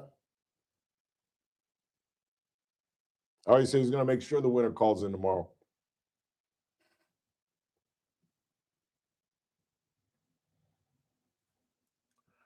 All right, what do we got? What do we got? You ready? 3, 2. I know you're not going to like this, and I don't know how I've come to this, but I have empathy for Maya Hernandez, the woman that left her child in the car and pleaded involuntary manslaughter. 20 years old. She's going to come out 32 years old. The surviving son's going to be 13, 14. He's probably going to resent his mother. I just think that I really believe this, that we should have some sort of parenting skills and marriage counseling before 20, 21-year-olds get married. They have no idea what they're doing. She was just stupid. She did not intend for that child to die, but she's going to do about 10 to 12, maybe 15 years in prison. 3, 2. It's that man again. Look what's coming up on the Friday TRBS. Well, it's a Friday, so Rick Bentley will be here. Plus, we'll have the latest on the Nancy Guthrie mystery, and the winner of the BC Open will join us as well. All that and me at 3. It's TRBS, News Talk 96.1 and AM 1180 KRN. I'll see you at 3. Your results may vary, and prior results do not guarantee a similar outcome. Clean Slate BK Group PC, located at 7 Penn Plaza, Suite 601, New York, New York 10001, is responsible for the content of this ad. For more information, visit csbk.com. That's csbk.com. Your clean slate starts here. All Americans should do what they can to prepare for the future. Donald Trump Jr. here with an important message. More and more Americans are looking for ways to diversify their hard-earned money, and gold is the perfect solution. For example, a gold IRA from my trusted friends at the Birch Gold Group lets you diversify your IRA or 401k into physical gold with zero taxes and zero penalties. You stay in control with a tangible asset that's held value for thousands of years. And right now, Birch Gold is offering a free info kit to help you understand how it works. Just text the word SECURE, SECURE, to 989898. There's no pressure, no obligation, just the facts. You can't predict the future, but you can be prepared, but only if you educate yourself. So take that first step right now. Text SECURE to the number 989898 today. That's SECURE to 989898. The Armstrong and Getty Show, weekdays noon to 2 on News Talk 96.1.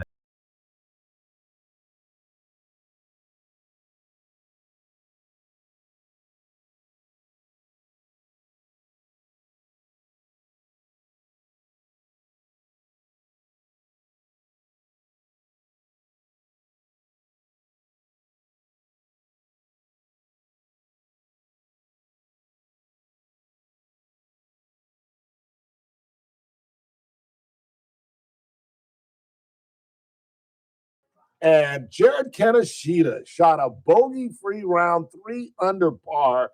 He was 1 under on his front 9, which was the back 9. They started on 10. He parred every hole but 15. He birdied the par 5. And then on the front, he birdied 5 and 6 and went bogey-free. And he shot, 68. So he's had 2 days in a row in the 60s. He's just 2 shots off the lead. Carlos Pereira, who is trying to go wire to wire, he has led both days. He is atop of the leaderboard at 11. And Pat Flavin, who is the defending champion, he's 1 shot off the lead. So there are 3 players at 10. Pereira is at 11. Jared Kaneshita's got 4 players ahead of him, or 5 players ahead of him. He's at 9 under par. As I told you, Bhavik Patel, 2-time winner, is at 6. He was 2 under par, 6 under for the championship. Then we've got to slide down and find Manav Shah. Oh, he's 1 under. He's at 5. So he's just 6 shots off the lead. And let's see where Mr. Duncan, I'm not finding his name. He shot a 1 under as well. He is 4 under par. And that's all the local boys that made the cut. Unfortunately, my good friend Neil Batista, I don't think made the cut. Great guy and a great player. John Balfance shot 3 over par today. He did not make the cut, even for the championship. But you don't know how respectable that is. You really don't. I'm sure John is not happy with that 3 over today, but that is a really good score. Yeah, Neil was 1 over for the day, 1 over for the championship. He's going to have to, as they say in golf, slam the trunk. But it's a great field and really nice turnout. I was surprised. The gallery is pretty big for a tournament like this. And again, kudos to Paul Guerra, who's put this thing on the map. He really has, bringing in Double Eagle Golf and Motor City and all the sponsorships and getting that purse up to $150,000 and $30,000 for the winner. It really is the premier event on the Asher Tour, which again is like AA ball for baseball. You're just a shot away from being on the Korn Ferry Tour. Then you're just a shot away from being on the PGA Tour and playing on television Saturdays and Sundays. 842-5376, 842-KERN. What do you got on the board? Let's get out of here. Christian Clegg gets 4 votes for 4 votes of the council to keep his job. I just don't think he's very competent. I'm sure he's a nice man. I've never met him, we broke the story that he was coming here. That's how I know that he was, kind of a hand-me-down, where he had worked in the city of Stockton, I believe it was, and vied for their city manager job, and they didn't get it. Doesn't that give you bells and whistles? Like if our second in command in Bakersfield was trying to become our city manager and we turned him down, you think Fresno would hire him? This just doesn't even make sense. So we're taking Stockdale's hand-me-downs? And I think the decisions that they've made, the narrow-minded view, the manner in which they do things, like the way y'all found out about your sewer rates. Instead of like announcing it at a city council meeting, or they just sent you guys a letter from what I understand. And you guys woke up one morning, went to your mailbox and opened it up and it said, oh, by the way, your sewer rates are about to go dramatically up. Instead of just doing some PR and doing what they eventually ended up doing, and that is trying to get you all involved. I just think, I know I sound like a broken record, but it's just startling to me for a city our size that is incredibly manageable. This ain't LA. Yeah, we're the 9th largest city in the state, but this ain't LA. This ain't San Francisco. This ain't San Diego. This ain't even Fresno. And yet, there are very few people. You know who the only person I think that's competent on our city council is Bassertash. And now he's getting feedback. He's getting pushback because he called the homeless degenerates. What would you describe them as? Do you think homelessness is just people just down on their luck who just had a bad fall in life? No, these are people, that's one of the things that I was raised in our house, that there are ramifications for decisions. And if you make decisions that you want to smoke meth and you want to smoke crack and you want to live this independent life, well, guess where that's going to lead you? And if you don't want to get an education, you don't want to stay in school, and you don't want to do the right thing, guess what's going to happen? I'm sorry, but Darwin talked about it. And that might sound cruel, but it's reality. Life is a struggle. That's why, one of the theses of this program, life sucks. Life sucks. It truly does. It's supposed to suck. It's supposed to be hard. And then there are blips in life, the birth of your child, getting married, meeting your girlfriend, whatever. There are blips, your son hitting a home run in Little League, going out to Bakersfield Country Club and watching your son play golf and live out his dream. But the rest of it is a struggle. And if you're not up for that, you're going to fall by the wayside. And we could provide homes for these people. We could provide palatial homes for these people, most of them. And they would destroy it in a week. They would destroy it in a week. And until we as a society start dealing with this pandemic, which is mental health and drug addiction, we can do all we can. We can throw millions and millions of dollars. Oh, wait, we have millions upon millions upon millions of dollars, not just here in Kern County, but in the state. And what have we gotten for it? What have we received for it? Absolutely nothing. We're not even keeping the status quo as we throw millions of dollars at this problem. It's getting worse.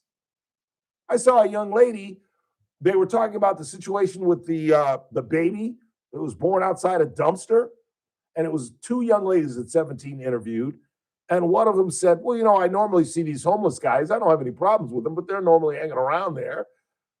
It's exactly what I said. I live 200 yards from Casey's Steakhouse, and there's not been one time in my life that I've made that 200-yard walk and not had to be confronted by a homeless person. It doesn't make sense. It doesn't make sense. And the incompetence of our municipal government is startling. It truly is. One more, and I'm going home. Ralph, who do you recommend for a good breakfast burrito? I call, what is it, Yoked? Yoked? No. Yolk has a yoked. Is it yoked or yolk? Yoked. Yoked. That's the one I'm thinking of. They do a mean chili verde and a mean steak burrito. What's the place? Is it Broken Yolk? Is that what we're thinking of? Is it Broken Yolk? Is that what it's called? No. Just called Yoked. Yoked. I'm pretty sure. And what's the place? Pappy's? Pappy's doesn't mean burrito. I know it's hard to screw up a breakfast burrito. It really is. It really is. some eggs, some potatoes, a little meat. But yeah, I go with Oak. They have Yoked as a they've got a chorizo burrito is really good, a steak one, and a chili verde one. It's pretty good. That's gonna do it for us. I want to thank Mike Turnipseed, Daniel Petrie. Tomorrow, Rick Bentley. In the meantime, for Chris Burdick, I'm Ralph Bailey. Back to you tomorrow.